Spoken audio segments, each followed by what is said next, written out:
नमस्कार, मेरा नाम है राजीव कुमार बजाज, एनआर के भी। और आप मुझे देख रहे हैं इस वक्त कहाँ पे? नेशन नाउ पे। और मेरे साथ हैं प्रदीप नाम्बियार जी। प्रदीप जी नमस्कार। नमस्कार सर, नमस्कार। और don't go by my hair. I mean, I know I look very very strange, as though my hair has gone through a fan or something like that. It actually has. So it's all standing up. There's so much of electricity in it. फिलहाल आप सब लोगों को नमस्कार। जय हिंद, जय महाराष्ट्र, जय भवानी, जय शिवाजी, वंदे मातरम। वंदे मातरम। आप सबको जय श्री राम, हर हर महादेव और रमजान करीम मुबारक। हर हर महादेव। आज से रमजान शुरू है। सब लोगों को रमजान की बहुत बहुत शुभकामनाएं। आपको अस्सलाम वालेकुम, गुड इवनिंग, सत श्री अकाल, शलोम। और आप कुछ कहना चाह रहे हैं प्रदीप जी? आप भी बोल दीजिए। हमारी या को जाम्बो। Tomorrow I promise to say good evening to you or hello to you in Chinese as well. But that's for tomorrow. You got a lot of Chinese audience. I mean, you need. That's to, right. We you need to. Absolutely, I agree with you. You know, we are a cosmopolitan channel. And our engineering team says that you got more followers than Amir Khan where China is concerned. क्या बात है साहब, Yes. जबरदस्त, जबरदस्त. I must take a look at myself again, and must take a look at Amir Khan too. So Pradeep, what we did the other day, you know, Yes, yes, yes. in terms of the gentleman, Maulana the Umair Maulana, Bawar. Yes, ji, sir. वो जनाब जो थे बेचारे, मतलब उनको इतना सता दिया लोगों ने, और अभी तक मैं तो बड़ा शॉक्ड हूँ सर कि अभी तक क्या है कि no action has been taken. बड़ा अजीब है मसला ये तो। I thought this would be a subject very close to mister क्या नाम है इनका, देवेंद्र फडणवीस हार्ट। तो उनका मतलब ये लगना चाहिए था कि भाई मैंने जो है ये काउ स्लॉटर पे बैन किया था, और लेकिन अभी तक कोई एक्शन हुआ नहीं है।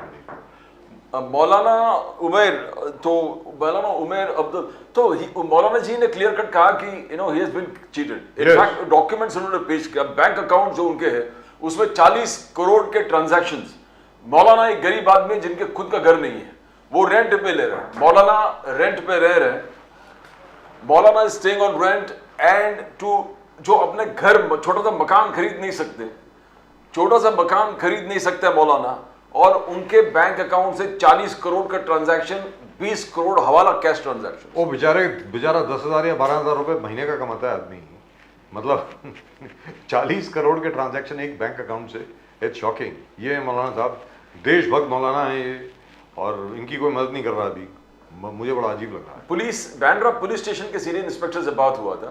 जी। He says जहां काउ मीट है, we need to catch it live. I mean, we need to hold it in physical possession to register a case of cow slaughter or we need to take the BMC's help and go and nab the slaughterhouses.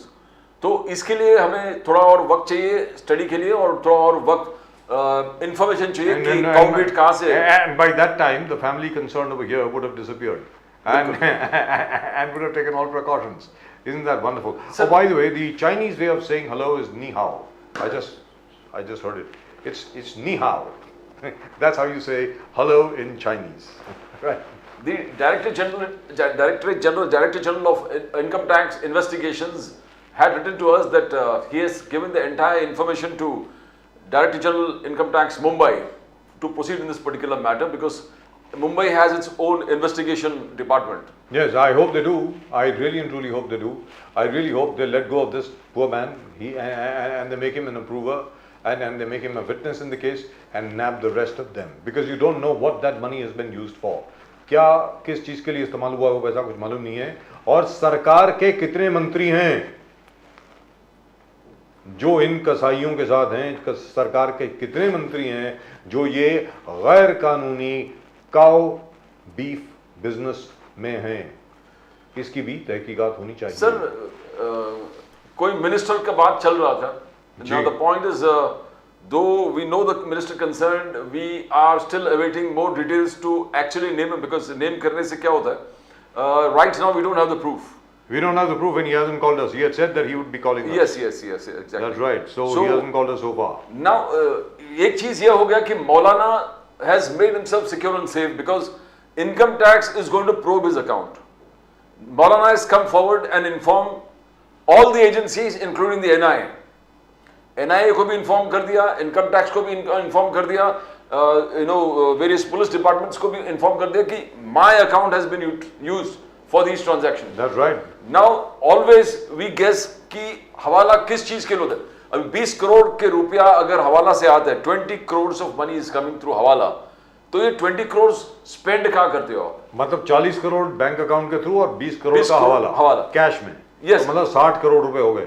Yes. और अभी तक इसके ऊपर कोई तहकीकात नहीं हुई. चलिए, we'll talk about this later. No, I just want to ask you one more thing. ये go ahead. 20 करोड़ सर रखे कहाँ है? And the point is, ये 20 करोड़ कहाँ इस्तेमाल हो रहा है? Now this is for NI investigation. That's right. That's 20 crores in cash. बिल्कुल. And we are talking अभी election time है, election mode पे है. A lot of things are happening which shouldn't be happening. So has this 20 crores been utilized politically or? No, we need for to something understand. else? We don't know. One never knows. Or it could be for some terrorist or anti-national organization. How do you know? Yes. Right, and we'll come back to this story again during the course of this show. We'll come back to this story, but at the moment with us from the Uddhav Thackeray Sena, we have Mr. Sanjay Dwivedi. Uddhav Thackeray सेना से संजय द्विवेदी जी इस वक्त हमारे साथ हैं. द्विवेदी साहब नमस्कार. नमस्कार सर, नमस्कार. जय भवानी, जय भवानी, शिवाजी, जय शिवाजी, जय शिवाजी. अच्छा द्विवेदी साहब, क्या है अभी बहुत बड़ी वो खबर चल रही है अभी पूरी हवा में कि मतलब मालूम नहीं मुझे कि असल में है कि नहीं है, क्या है कि एकनाथ शिंदे साहब और वो चाहते हैं कि उद्धव जी के साथ कुछ रिकन्सिलिएशन हो जाए, कुछ शेखंड हो जाए, कुछ ऐसा कुछ है क्या सर कि कोई दोस्ती हो सकती है वापस एकनाथ शिंदे जी और उद्धव ठाकरे जी की? पूछ रहा हूँ सर. नहीं, मैं स्पष्ट एक बात कहना चाहता हूँ आपसे कि उद्धव जी के साथ दोस्ती हो सकती है तो वो गए क्यों थे बाहर? शिंदे जी बाहर क्यों गए थे? सर गलती हर एक के साथ हो जाती, क्या है? नहीं, उद्धव जी बाला साहब ठाकरे के बेटे हैं. हमने बाला साहब ठाकरे को देखा है, हर एक को माफ कर देते थे. बहुत बहुत बड़ा दिल था उनका. नहीं, मैं भी बाला साहब ठाकरे से मिला हूँ, कई बार मिला हूँ. मैं भी उनसे काफी मैंने हमारी उनसे संवाद हुआ करते थे. ऐसा नहीं है, बाला साहब का नेचर जो था तो उस नेचर में तो कहीं ये है ही नहीं कि आप गद्दारी करें. बाला साहब के नेचर में तो कहीं था ही नहीं कि आप गद्दारी करें, वो भी संगठन से गद्दारी करें. क्योंकि शिवसेना संगठन जो है वो सेना है, सेना नाम से संगठन बनाया गया है, कोई पार्टी नहीं बनाई गई है. अगर बाला साहब ठाकरे की पार्टी बनानी होती तो वो पार्टी का नाम देते, उन्होंने सेना का नाम दिया. सेना में तो अनुशासन बहुत बड़ी चीज होती है ना. जब तक अनुशासन रहेगा, आप अनुशासन में आप हैं, आप पार्टी को मजबूत करें. भाई हम विधायक, आज हम बैठे हुए हैं, हम विधायक नहीं बन पाए, MP नहीं बन पाए या मंत्री नहीं बन पा रहे हैं तो हम पार्टी गद्दारी करते हैं पार्टी के साथ. ये तो कहीं नहीं लिखा हुआ है. आप 2.5 साल मंत्री रहे. मानिए जब उद्धव ठाकरे जी ने 2019 में शपथ ली तब आपके साथ आप थे उनके. जब उन्होंने पार्टी की मीटिंग की तब आप उनके साथ में थे. जब सरकार बनाने की नौबत आई तब आप साथ में थे. 2.5 साल बाद क्या ऐसा हुआ कि आपको लगा कि साहब उद्धव ठाकरे हिंदुत्व विरोधी कार्य कर रहे हैं या उद्धव ठाकरे बाला साहब ठाकरे की जो सपना है, सपना साकार नहीं कर पाएंगे. ये सब चीजें गलत कहना है, मैं स्पष्ट कह दूंगा आपसे. और माने शिंदे जी भी जानते थे कि माने उद्धव ठाकरे को तो बनाया गया था, वो तो शिंदे जी का नाम था मुख्यमंत्री बनने में. लेकिन जब उद्धव जी का नाम लिया गया, जो हमारे एनसीपी हमारे साथ में थी, कांग्रेस साथ में थी, तो माने उद्धव जी ठाकरे मुख्यमंत्री बने. तो अगर मुख्यमंत्री बन गए तो इसमें कौन सी बात हो गई? अब आज की डेट में शिंदे जी अगर कहते हैं साहब हम लोग एक हो जाए, निश्चित ये बात कहेंगे. क्यों नहीं कहेंगे ये? क्योंकि वो जानते हैं कि उन्होंने गलती की है. जनता जवाब देगी. देखिए आज उद्धव जी ठाकरे हमारे जो पक्ष प्रमुख हैं वो मीटिंगें कर रहे हैं, लोकसभा की तैयारी कर रहे हैं. हम तो कहते हैं विधानसभा चुनाव आज हो जाए, विधानसभा चुनाव में पता चल जाएगा सरकार किसकी बनेगी. और द्विवेदी जी ये भी सुनने में आया है कि लीडर नहीं, नेता नहीं, मैं नेताओं की बात नहीं कर रहा हूँ, नेता भले ही उधर जा रहे हो. अभी तो रविंद्र वाइकर साहब की भी बात आ रही है, वो भी शायद उस तरफ चले गए हैं. मैं बात कर रहा हूं कार्यकर्ताओं की, शिव सैनिकों की. बहुत शिव सैनिक जो उस तरफ चले गए थे, बहुत सारे वापस आ गए हैं उद्धव ठाकरे जी के पास. क्या ये बात भी ठीक है? इस बात में मैंने आपसे स्पष्ट एक बात कही. मैंने अभी मैं आपके सामने आपके मुखातिब हूँ, आपके सामने बातचीत कर रहा हूँ.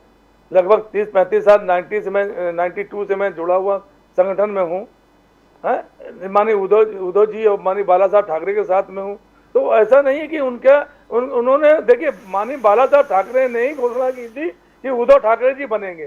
शिंदे जी को मना कर देना चाहिए तो बाला साहब ठाकरे सामने कि आप नहीं बनेंगे कार्यकारिणी प्रमुख। आज जो बातें की जा रही हैं, जो संगठन को बदनाम किया जा रहा है, वो एक, चूंकि असल में इस समय आप जानते हैं देश में किसका शासन है जी, कौन शासन कर रहा है, कौन सत्ता में है। हम तो कहते हैं, मैं तो कहना नहीं चाहिए क्योंकि अच्छा ही लगता है, जैसे पहले हमारे माफिया डॉन हुआ करते थे, आज माफिया डॉन की तरह संगठन चलाए, आज देश में राजनीति की जा रही है कि नहीं आपको आना है मेरे साथ, नहीं आओगे तो आप जेल जाओगे। ऐसे बहुत से हमारे नेता जेल गए, माने संजय राउत जी गए, संजय सिंह जी गए, दिल्ली के मुख्यमंत्री जी गए जेल में। क्यों जेल में गए? उन्हें अपनी पार्टी से प्रेम है। अगर माननीय बाला साहब ठाकरे ने 20 साल बाद चुनाव लड़ा था मुंबई का, 16 साल बाद 17 साल बाद चुनाव लड़ा था पहला मुंबई का, वो भी मुंबई नगर निगम का। लोकसभा में उन्होंने इंदिरा गांधी जी को द्विवेदी जी, देव फडणवीस साहब का कहना है कि छुरा बीजेपी के पेट पर भोंका गया, वो उद्धव ठाकरे जी ने किया। वो उद्धव ठाकरे जी ने सगाई किसी के साथ, शादी किसी के साथ, सगाई हो गए थे बीजेपी के साथ, और आपने शादी किया पवार साहब के साथ। ये आरोप, पीठ पे छुरा भोंकने का आप पे आरोप है, धोखा और गद्दारी पहले आपसे हुआ, ये देव फडणवीस जी का कहना है। तो देखिए प्रदीप जी, मैं आपकी बात का जवाब दे देता हूं बिल्कुल स्पष्ट रूप से। बिहार का आप ले लीजिए किस्सा, आरजेडी और नीतीश कुमार चुनाव लड़े, सरकार तोड़ के इन्होंने बना ली बीजेपी, नीतीश कुमार ने सरकार बना ली बीजेपी के साथ। हमने चुनाव लड़ा, हमारी बातचीत हुई आपके साथ, हम बातचीत में, चुनाव लड़ने में बातचीत हुई। 2014 में क्या हुआ था, हमने चुनाव अलग अलग लड़ा था, लेकिन हमने बाद में सरकार को समर्थन दिया कि नहीं दिया, सिद्धांतों पे दिया। आज 2019 में अगर 2.5 साल जैसे मुख्यमंत्री माननीय उद्धव ठाकरे आज बने, और आपने 2.5 साल बाद ही शिंदे जी को मुख्यमंत्री बना दिया, तो अगर आप बात मान लिए होते, जैसे आप नीतीश कुमार को 40 विधायक थे, आपने बिहार मुख्यमंत्री क्यों बनाया? देखिए बात इसकी नहीं है। भारतीय जनता पार्टी जानती है कि शिवसेना संगठन वो संगठन है कि जो भारतीय जनता पार्टी को आईना दिखा सकता है। आईना दिखाने का काम शिवसेना कर सकती है, माननीय उद्धव ठाकरे जी कर सकते हैं। हिंदुस्तान के जो करोड़ों शिवसैनिक हैं वो भारतीय जनता पार्टी को आईना दिखा सकते हैं, उनका असल चेहरा दिखा सकते हैं। जो ये बात करते हैं देश में, कितनी बात सही है कितनी नहीं, ये कहते हैं साहब देश में हमने 9 साल में इतना कर दिया। अरे भाई पीछे मुड़ के देखिए, रेलवे लाइन कहाँ थी, कोयले का इंजन चलता था, भामा अनुसंधान केंद्र कहाँ से आया, कितनी PSUs बनाई गई, तमाम ऐसी चीजें हैं, सड़कें कितनी बनाई गई, पुल कितने बनाए गए कि आप 9 साल में आपने बना दिया। एक आप उज्ज्वला की बात करते हैं कि साहब उज्ज्वला हमने दिए, सिलेंडर दिए, तो सिलेंडर भर रहे हैं। मैं तो गया था देहातों में, एक सिलेंडर नहीं भरे जा रहे, एक आदमी, एक महिला गैस से खाना नहीं बना रही है। तो देखिए बातें कुछ भी करिए आप, आज आप हैं, आप माफिया डॉन हैं, आज देश के राजा हैं आप कुछ भी कर सकते हैं, किसी लिए कुछ भी इस्तेमाल कर सकते हैं, लेकिन संगठन तोड़ने का काम, ये संगठन जो टूटा है शिंदे जी, ये एनसीपी संगठन टूटा है, ये भारतीय जनता पार्टी ने तोड़ा अपने फायदे के लिए।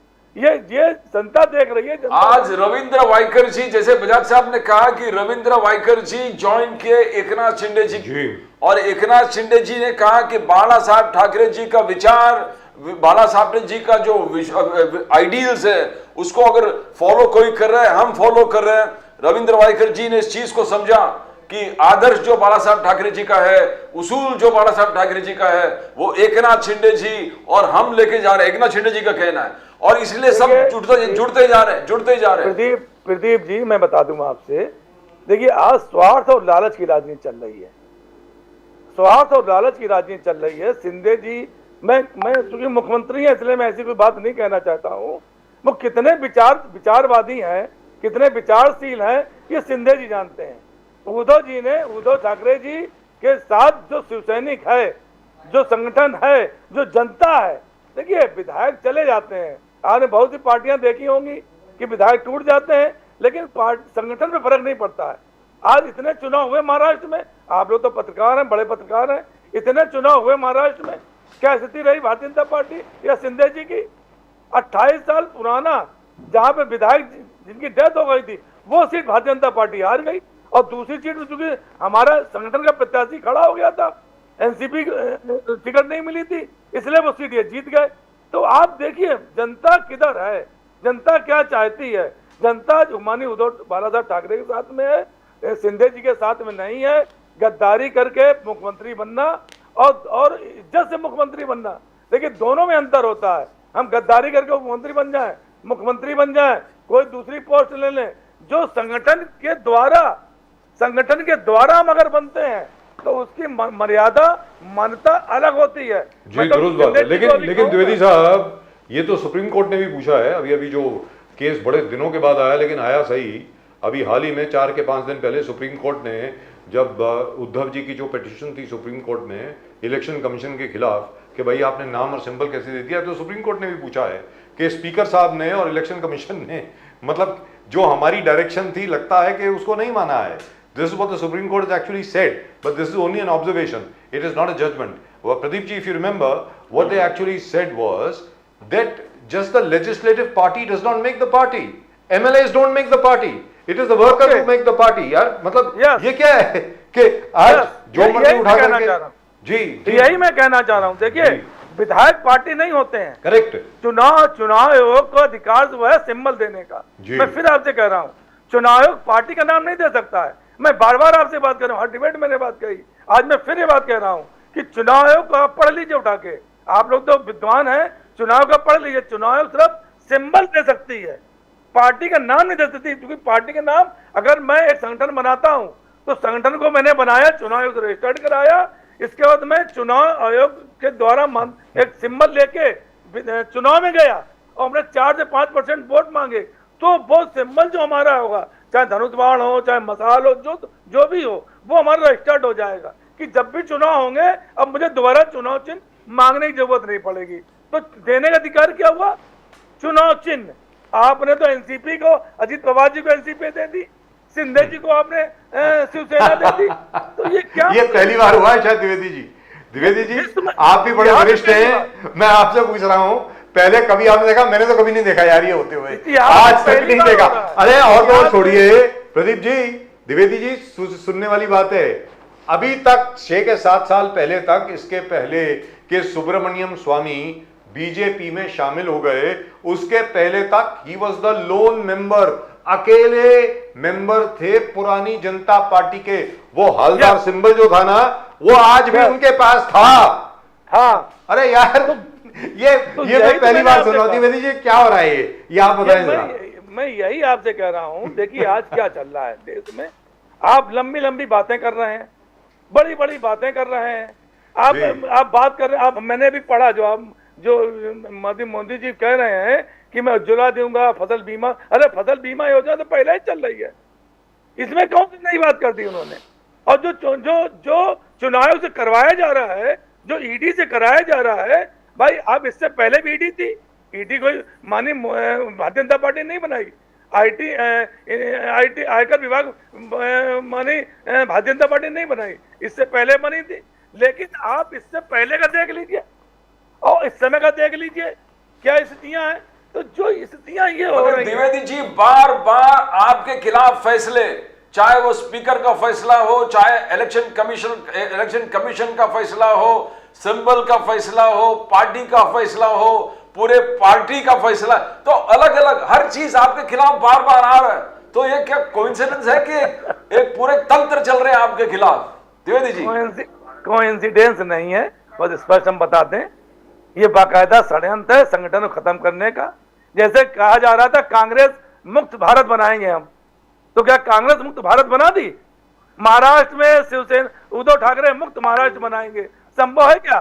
भैया भगवान ने, ईश्वर ने, अल्लाह ने ये ताकत किसी को नहीं दी कि आप किसी का बुरा चाहें और बुरा हो जाए। आप नहीं है, आप बन सकते हैं आज प्रधानमंत्री बन सकते हैं, आप गृह मंत्री बन सकते हैं आज, जब तक जनता आपको चाह रही है। जिस दिन जनता जान जाएगी, ना आप प्रधानमंत्री रहेंगे ना गृह मंत्री रहेंगे। मैंने तो ऐसी बहुत सत्ताएं देखी हैं जिन्होंने काम भी किया और जनता ने उनको उतार दिया। तो इस तरह की जो ये धोखे वाली राजनीति चल रही है इसमें देश में, मैं बिल्कुल स्पष्ट कहता हूं, जो धोखे वाली राजनीति चल रही है ये ज्यादा दिन की नहीं है। ना ज्यादा समय लगेगा। आप एक उदाहरण ले लीजिए, अभी अब हमारा गठबंधन नहीं हो पा रहा था, भारतीय जनता पार्टी जितने नेता थे बार बार ये बात कहते थे कि साहब इनका गठबंधन नहीं हो पा रहा है, लेकिन आप देखिए इंडिया नाम से गठबंधन हो गया कि नहीं हो गया। 30-32 हमारे साथ पार्टियां हमारी आ गई कि नहीं आ गई, पूरे देश से हमारे साथ गठबंधन हुआ, और जितना बड़ा गठबंधन हुआ है शायद भारतीय जनता पार्टी को इसके लिए विचार करना पड़ेगा कि गठबंधन कैसे हो गया। सिर्फ बंगाल से खबर अच्छी नहीं है सर, सिर्फ बंगाल से खबर अच्छी नहीं है बस। नहीं मैंने वही आपसे कहा, कहीं से भी हो, आज अच्छी नहीं कल अच्छी आ जाए खबर। लेकिन वो भी इंडिया अलायंस में है, उन्होंने ये नहीं कहा कि मैं इंडिया अलायंस में नहीं हूं, उन्होंने सिर्फ ये कहा है कि अपने स्टेट में मैं खुद लड़ूंगी भाई। नहीं वो देखिए अलग मैटर हो सकता है कि वो देखिए यहाँ पे ये विचार है कि हमारे 40 सीटें हैं, 40 सीटों पे कौन कहाँ जीत रहा है, कौन जीत सकता है, तो जो जहां जीत रहा है जीत सकता है, ये उसकी बात है। हमारा मतलब है कि 65% जो वोट है जो हमारे बिखरते थे, अगर 30% इनको मिल रहे, 70% जो वोट बिखरते थे वो वोट ना बिखरे और वो एकजुट होके एक जगह गिरे। तो जो ये एक विचार इंडिया जो हमारे गठबंधन है उसका बनाया गया है वो बहुत ही सही बनाया गया है, क्योंकि हम देश में अगर प्रजातंत्र लाना चाहते हैं, लोकतंत्र लाना चाहते हैं, और जो पीछे बिक रही है, यही बात तो बीजेपी कह रहे हैं कि आप लोकतंत्र के बात करते हो, और उन्होंने गिन के लगाया कि आपका जो एलाय है कांग्रेस पार्टी 90 बार 90 टाइम्स इलेक्टेड गवर्नमेंट्स को डिसमिस कर दिया है। कांग्रेस का रिकॉर्ड है 90 बार 90 बार, और आप कैसे लोकतंत्र के बात कर रहे हो, आप कैसे कह रहे हो कि लोकतंत्र को हम प्रोटेक्ट करेंगे। बहुत अच्छा क्वेश्चन पूछा प्रदीप जी आपने, धन्यवाद आपको। जो 356 धारा है संविधान में निहित है, संविधान में निहित है, लेकिन विधायक तोड़ के सरकार बनाना ये किस संविधान में आता मुझे बता दीजिए।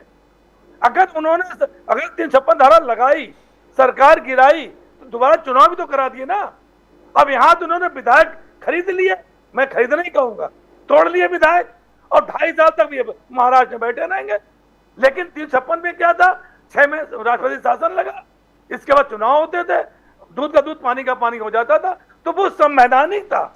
356 धारा संविधान में निहित है, उसके अनुसार हम कार्रवाई कर सकते हैं।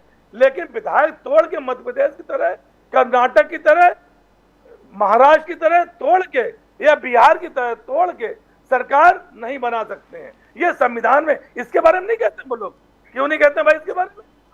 इसको रजिस्टर्ड करा दे संविधान में कि आप जो सरकार बनेगी, जो हमें जनता हमको नहीं देगी, साथ हम सारे सरकार के विधायक तोड़ सरकार बना लेंगे। लेकिन तो वो आपकी बात क्यों करेंगे सर, वो तो अपनी बात ही करेंगे ना। तो मैं यही तो कह रहा हूं। अच्छा, लेकिन ये बताइए सर द्विवेदी जी, चलिए अभी जिस प्रकार सुप्रीम कोर्ट के फैसले आ रहे हैं, मतलब जबरदस्त बिल्कुल, अगर देखा जाए, नंबर 1 बिल्किस बानो केस में फैसला आया, चंडीगढ़ का जो मेयरल इलेक्शन था उसमें फैसला आया, इलेक्टोरल बॉन्ड्स का जो मैटर था उसमें फैसला आया, दिखा दिया मतलब सुप्रीम कोर्ट ने दिखा दिया कि हम टोटली इंडिपेंडेंट है। Have I missed anything? Right, these are the 3 and fourth one is also likely to come very shortly.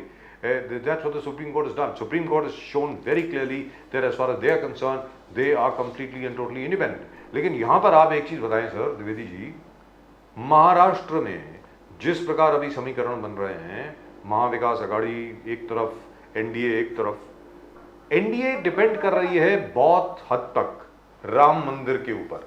भले बीजेपी सामने से ये कहे कि हम राम हमारे लिए राजनीतिक मुद्दा नहीं है, लेकिन राजनीतिक मुद्दा तो है साहब, भले आप जो मर्जी कर लीजिए।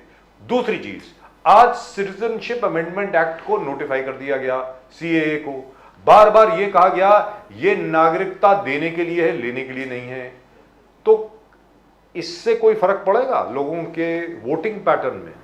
द्विवेदी जी देखिए, आपको याद होगा चुनाव, दिल्ली का चुनाव चल रहा था जी, 1 महीने तक ये शांत बैठे रहे। जब सुप्रीम कोर्ट जजमेंट आ गया, चुनाव से 2 दिन पहले, 1 दिन पहले इन्होंने एक वहां पे जो बनना था, जो पीठ बननी थी, जो एक कमेटी बननी थी, वो बना दी इन्होंने। मुझसे डिबेट में क्वेश्चन पूछा गया था, साहब इसके दिल्ली चुनाव में क्या फर्क पड़ेगा? मैंने कहा 0।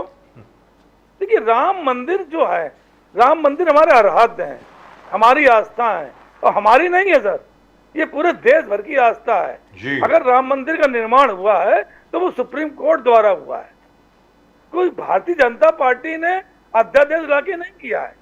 तो आप राम राम चिल्लाएं, अच्छी बात है सर, मैं भी जय श्री राम कह रहा हूँ, सभी लोग जय श्री, आपने भी अभी जय श्री राम कह के उद्घोष के साथ ही ये डिबेट शुरू की। मैं जय श्री राम नहीं बोलता सर, मैं जय सिया राम बोलता हूँ। जय सिया राम सर, जय हमारे यहाँ पे जय सिया राम बोलते हैं साहब, या राम राम बोलते हैं। मैं कह रहा हूँ जय सिया राम, राम राम। जी। तो मैं कह रहा हूँ आपने डिबेट शुरू की जी, तो क्या आप इसमें इसके चक्कर में वोट लेने जा रहे थे क्या?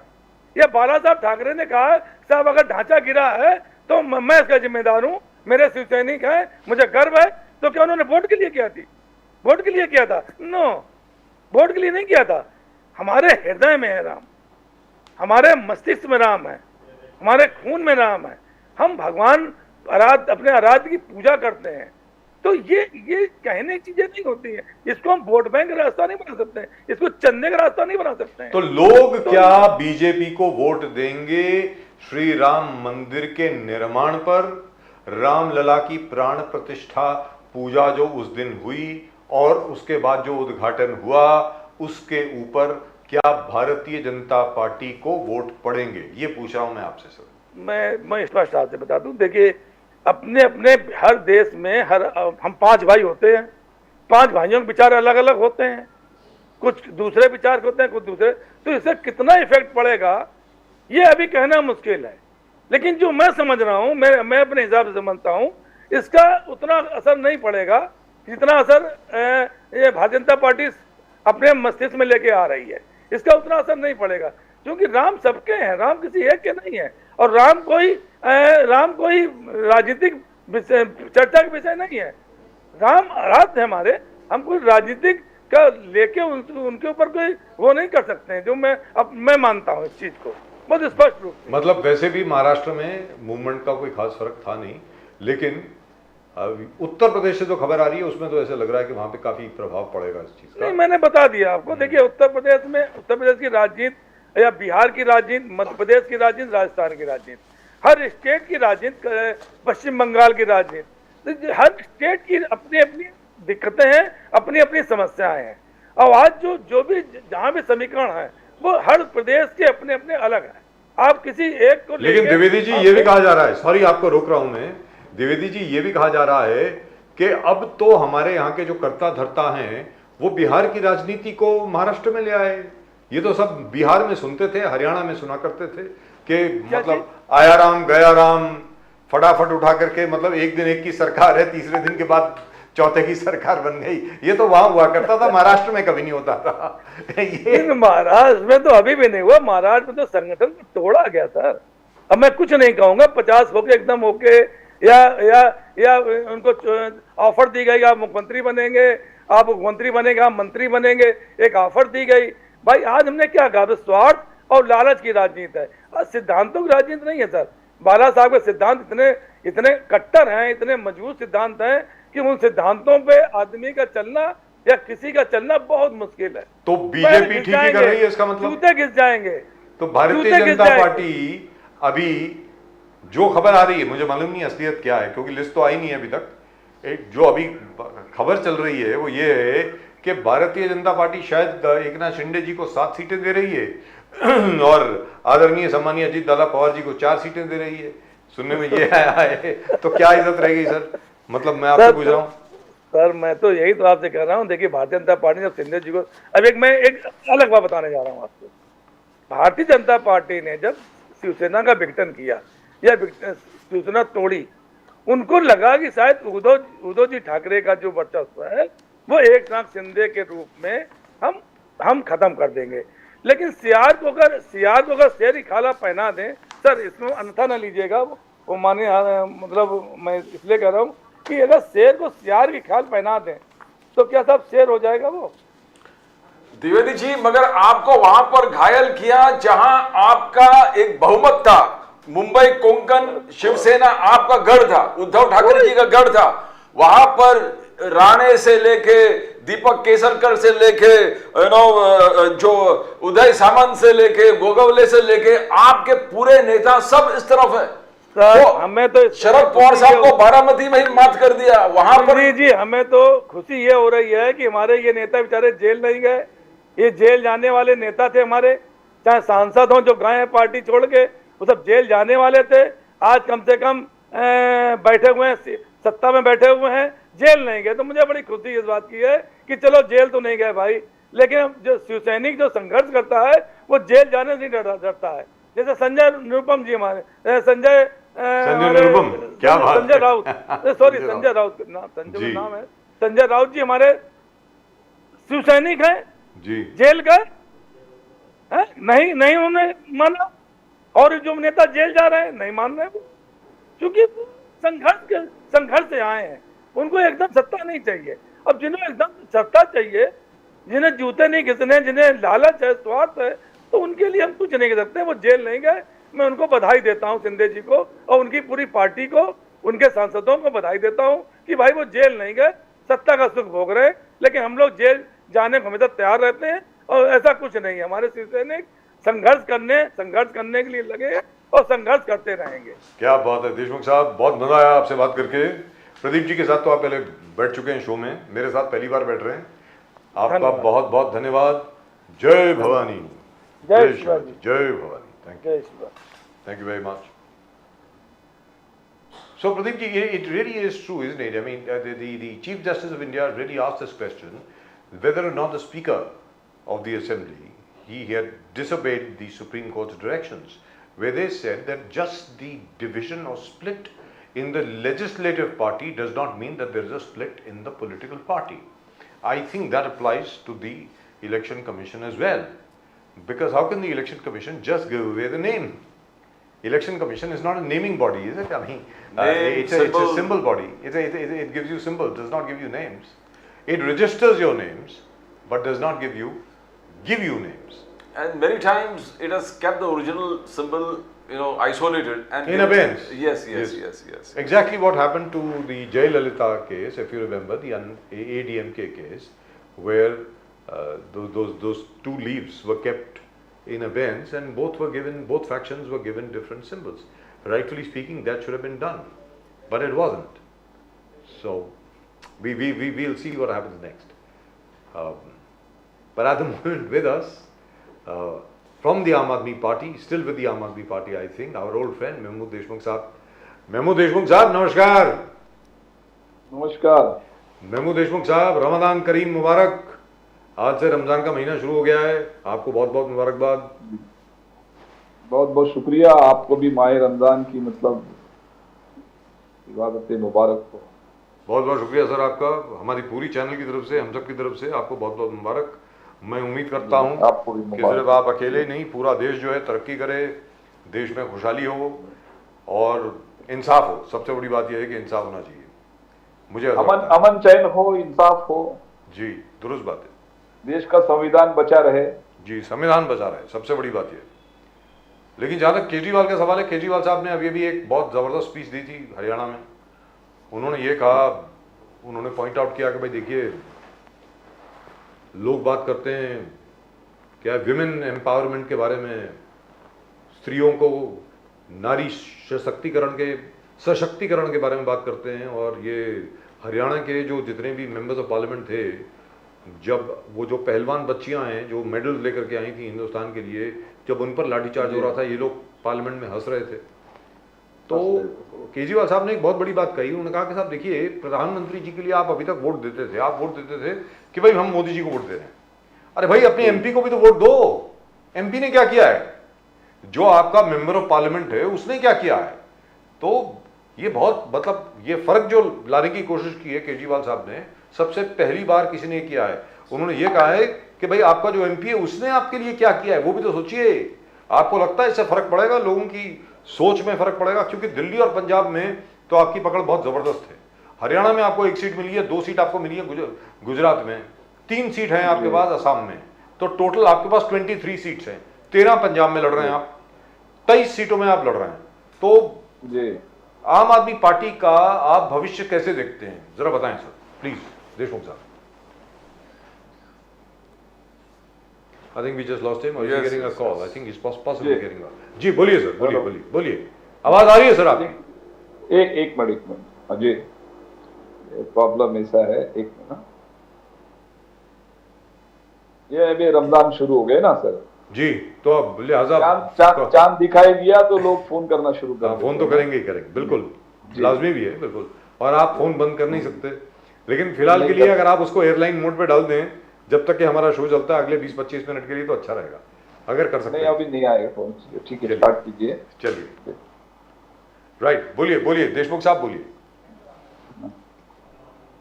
एक मिनट, हाँ ऑन, हाँ जी देशमुख साहब, सवाल आपसे पूछ चुका हूं, आपको याद है सवाल क्या है? आम आदमी पार्टी का भविष्य, 23 सीटों के ऊपर आप लोकसभा के चुनाव लड़ रहे हैं, आगे क्या होगा आम आदमी पार्टी को लेकर के, सर बताएं। देखिए, शुरुआत दिल्ली से करते हैं। जी दिल्ली में हम कांग्रेस के साथ में अलायंस में लड़ रहे हैं जी, जहां तक मुझे उम्मीद है हम 7 क्या 7 सीट पे कामयाब हो जाएंगे। सातों पंजाब में हम हमारे क्या बात जी है? बिल्कुल, क्या बात, हाँ, जबरदस्त। पंजाब में भी बेहतर रिजल्ट आ जाएगा। पंजाब में हमारी सरकार है और 13 सीट पे लड़ रहे हैं आप? 13 जी, पूरी जहां तक है कि मतलब 13 में से मैं समझता हूँ 10 सीट तो हमारे पास आ जाएगी। क्या बात है सर, जबरदस्त हो जाएगा जी हाँ, और हरियाणा की एक है, बाकी सॉरी हरियाणा में एक, जी हरियाणा वो सीट हम निकाल लेंगे सर, वो भी सीट जीतेंगे। कुरुक्षेत्र की सीट और जो है, कुरुक्षेत्र की सीट। जी, आम आदमी पार्टी का भविष्य जो है वो उज्जवल है, इसमें कोई शंका नहीं है। जी। और अभी अभी आप जो आपने कहा वो जो बच्चियों के मामले में जो पहलवान जी जी जी बच्चियां जी हैं, जी, अरविंद केजरीवाल जी ने जो हरियाणा में जो सवाल पूछा या सवाल रखा उन बच्चियों के सामने, महिलाओं के सामने, कि जो विधायक जो सांसद जो थे वो पार्लियामेंट में हंस रहे थे इनके ऊपर, तो मैं तो समझता हूं उसका जो इफेक्ट है वो सिर्फ हरियाणा में नहीं बल्कि पूरे देश में होगा। और खास करके वहां पे सवाल करना चाहिए महिलाओं ने, ये उन बच्चियों ने ही सवाल नहीं करना चाहिए, सभी महिलाओं ने सवाल करना चाहिए। और महिला सांसद जहां जहां पे है, खास करके अभी हमारे यहाँ पे उत्तर मध्य नॉर्थ सेंट्रल डिस्ट्रिक्ट में जो एक पूनम महाजन जो महिला सांसद है, तो इतना इस देश के अंदर महिलाओं पे जब अत्याचार हो रहा था, उन लड़कियों पे जो देश के लिए मतलब गोल्ड मेडल लेकर आ रही थी उन पे अत्याचार हो रहा था, तो ये भारतीय जनता पार्टी की जितनी भी महिला सांसद हैं ये उस वक्त क्या कर रही थी? पुरुष तो बात की बात है, लेकिन महिलाएं जो जिनको इन्होंने चुन के दिया, जैसे स्मृति ईरानी है, पूनम महाजन है, और भी बहुत सारी इनकी जो महिला सांसद है, मैं तो समझता हूं सभी महिलाओं ने भी इनको सवाल करना चाहिए कि आप उस वक्त क्या कर रही थी। तो इनमें ये अपने आप को महिला कहती है, भारतीय संस्कृति के रक्षक मानते हैं भारतीय जनता पार्टी, तो उस वक्त ये कहां चले गए थे? तो ये सवाल और पूरी इस देश की जनता इनको सवाल करेगी, इसमें कोई शक नहीं है। और ये सवाल जो होगा इसका जो जवाब भी मिलेगा तो बैलेट पेपर के माध्यम से ये जवाब भी मिल जाएगा इनको। प्रदीप जी, मुख्यमंत्री महिला सम्मान योजना जो केजरीवाल जी ने शुरू कर दिया, बोला कि एक बड़ा गेम चेंजर है। ये महिलाओं को सशक्तिकरण इस प्रकार से होना चाहिए, केजरीवाल जी का कहना है। महिला खुश है, बट बहुत सारे महिला इस चीज को भी, लेकिन किसको नहीं चाहिए वो, तो इस चीज को कैसे दे? क्या एक बड़ा ट्रांसफॉर्मेशन है महिला सशक्तिकरण की तरफ, जो महिला सम्मान की मुख्यमंत्री महिला सम्मान योजना? देशमुख जी, देखिए ऐसा है कि महिला एम्पावरमेंट के लिए आम आदमी पार्टी बहुत पहले से मेहनत कर रही है। अरविंद केजरीवाल जी जो काम कर रहे हैं इसमें कोई शंका की बात जरूरत नहीं है। ये हम जो कहते हैं वो करके दिखाते हैं। भारतीय जनता पार्टी और ये केंद्र सरकार महिलाओं की बात तो करती है लेकिन महिलाओं पे अत्याचार भी करती है, या महिलाओं पे जो अत्याचार करते हैं उनको मतलब ये पीछे डालने की कोशिश करते हैं या बचाने की कोशिश करते हैं। तो वैसे यहाँ पे नहीं है, हम जो कहते हैं वो करके दिखाते हैं। तो अरविंद केजरीवाल जी ने जो कहा है वो करके दिखाएंगे। जी जी, बोलिए बोलिए बोलिए प्लीज। एलजी बहुत केजरीवाल जी एलजी बहुत काम आपका रोक रहा है। केजरीवाल जी का कहना है कि जो भी अच्छा काम मैं करना चाहता हूं, ये एलजी बार बार उस चीज को रोकते हैं। अच्छे स्कूल, अच्छे अस्पताल, उसके लिए फंड स्टाफ करते। यहां तक जो फरिश्ते स्कीम ये बहुत बढ़िया स्कीम था। पूरे देश में एक ऐसा स्कीम नहीं था जो आप अवार्ड करते उन व्यक्ति को जो एक्सीडेंट विक्टिम को लेकर हॉस्पिटल पहुंच जाते हैं, 5,000 रुपए का इनाम। तो आज ऐसे अच्छा स्कीम, एक रेवोल्यूशन था, बिकॉज जब भी एक्सीडेंट हो लोग भाग जाते थे, बोले कौन लफड़े में पड़ेगा, पुलिस केस होगा, पुलिस का स्टेटमेंट दो, हॉस्पिटल में इंक्वायरी होगा। तो ये पूरा सिस्टम अपने टोटल ट्रांसफॉर्म करके उनको इनाम देना शुरू कर दिया। अभी वो भी ऐसे अच्छा फरिश्ते स्कीम को भी तकलीफ में लेके आए। एलजी उसको भी फंडिंग जिस प्रकार से रोक रहा है, जो आपके जो दवाखाना है उसमें भी यही प्रॉब्लम, मोहल्ला क्लिनिक्स में वो प्रॉब्लम है, फंड स्टारवेशन हो रहा है, अच्छे पब्लिक स्कूल जो आप बना रहे हैं वहां भी फंड का स्टारवेशन है। तो क्या है, सोचा एक डेलिबरेट अटेम्प्ट है, कूल एंड डेलिबरेट एक्ट जो बोलते हैं, सोचा समझा एक साजिश। देशमुख जी, साजिश है ये, सही बात है। देखिए ये इनका बस चले तो ये दिल्ली सरकार बर्खास्त कर दे, भारतीय जनता पार्टी ये बर्दाश्त नहीं कर पा रहे हैं। इस देश के अंदर आपने देखा होगा, नरेंद्र मोदी कहते हैं कि भाई ये पूरे देश के अंदर मेरी हुकूमत है, लेकिन वो ये जब देखते हैं कि भाई जिस दिल्ली में वो बैठे हैं वहां पे आम आदमी पार्टी की सरकार है, तो उनसे बर्दाश्त नहीं होता। वो एलजी नहीं है, ये उनके एजेंट है। एलजी जो है ये भारतीय जनता पार्टी के एजेंट के तौर पे काम कर रहे हैं। ये कितना भी कोशिश कर ले ये कामयाब नहीं होंगे। ये रुकावटें ला सकते हैं लेकिन रोक नहीं सकते हैं। तो आप निश्चिंत रहिए, हम अपना काम करते रहेंगे। और इसीलिए मैं कहता हूं आने वाले जो अभी लोकसभा चुनाव है उसमें ये सब चीज क्लियर हो जाएगा। जब ये केंद्र सरकार ही नहीं रहेगी तो फिर न एलजी का चलेगा ना किसी और का चलेगा। ये सिर्फ दिल्ली में नहीं कर रहे हैं, तो हर जगह पे जहां जहां पे मतलब ऑपोजिशन की सरकार है वहां पे ये काम में रुकावट डालने की कोशिश कर रहे हैं। इस देश में ये तानाशाही की मतलब हुकूमत चल रही है, यहाँ लोकतंत्र खत्म कर दिया है इन्होंने। ये आज तानाशाही की तरफ, ये दूसरे हिटलर बने हुए हैं। तो थोड़ा सा इंतजार कीजिए। देशमुख जी, सीएए का रूल्स आज नोटिफाई हो गया। बीजेपी, मोदी जी और अमित शाह का कहना है कि हमने जो वादा किया उसको पूरा कर रहे हैं। इसमें किसी के सिटीजनशिप हम छीनेंगे नहीं, हम सिटीजनशिप देने वाली बात कर रहे हैं, लोगों को देंगे। अफगानिस्तान, पाकिस्तान, बांग्लादेश, अलग अलग देश है, नेबरिंग स्टेट्स, तो यहां से जो लोग आएंगे उनको सुरक्षा, उनको सिटीजन देंगे, सिटीजनशिप देने वाली बात है। यहां पर किसी के सिटीजनशिप छीनने वाली बात नहीं है, नहीं छीनेंगे। मगर ये हमने जो वादा किया इंप्लीमेंट किया। तो क्या तकलीफ है सीएए में, देशमुख साहब? देखिए सबसे पहली बात तो ये जो सिटीजनशिप जो इन्होंने अभी सीएए लाया, सिटीजनशिप अमेंडमेंट एक्ट जो लाया हुआ है सीएए, है ना, इसके अंदर इन्होंने धर्म के आधार पे मतलब सिटीजनशिप, ये सबसे बड़ी गलत बात है। संविधान में ऐसा कोई प्रोविजन नहीं है। इसके पहले भी इस देश के अंदर लोगों को नागरिकता मिल रही थी, सारी दुनिया के लोग यहाँ पे आके नागरिकता ले रहे थे। और आज ग्लोबलाइजेशन का जमाना है, तो दुनिया में कोई भी कहीं भी जाके सिटीजनशिप ले सकता है, तो इसमें कोई हैरानी की बात नहीं है। लेकिन जिस तरीके से इन्होंने कहा है कि बांग्लादेश, पाकिस्तान, नेपाल, अपना ये श्रीलंका, यहाँ के जो क्रिश्चियन है या श्रीलंका नहीं है सर, उसमें सिर्फ 3 देश, सिर्फ 3 देश हैं देशमुख साहब, बांग्लादेश, पाकिस्तान और अफगानिस्तान, बस अफगानिस्तान, है ना। यहाँ के सताए हुए लोगों को सिर्फ मतलब ये सिटीजनशिप देने वाले हैं। ये जो बात है ये गलत बात है।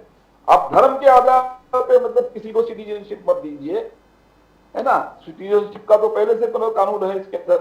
तो आप सिर्फ मतलब धर्मांधता फैलाने का काम कर रहे हैं, धार्मिक मतलब तेल निर्माण करने की कोशिश कर रहे हैं।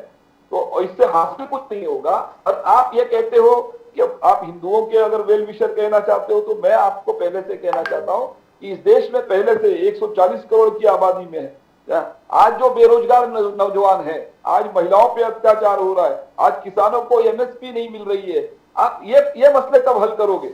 जो यहाँ पे पहले से जो इस देश के नागरिक है उनके जो मसले मसाइल है, उनके जो इश्यूज है, उनके जो प्रॉब्लम्स है, वो आप सॉल्व नहीं कर पा रहे हो। और आप पाकिस्तान को दावत दे रहे हो, आप बांग्लादेश को दावत दे रहे हो, अफगानिस्तान को दावत दे रहे हो। तो यहाँ के लोगों को आप बेवकूफ बना रहे हो।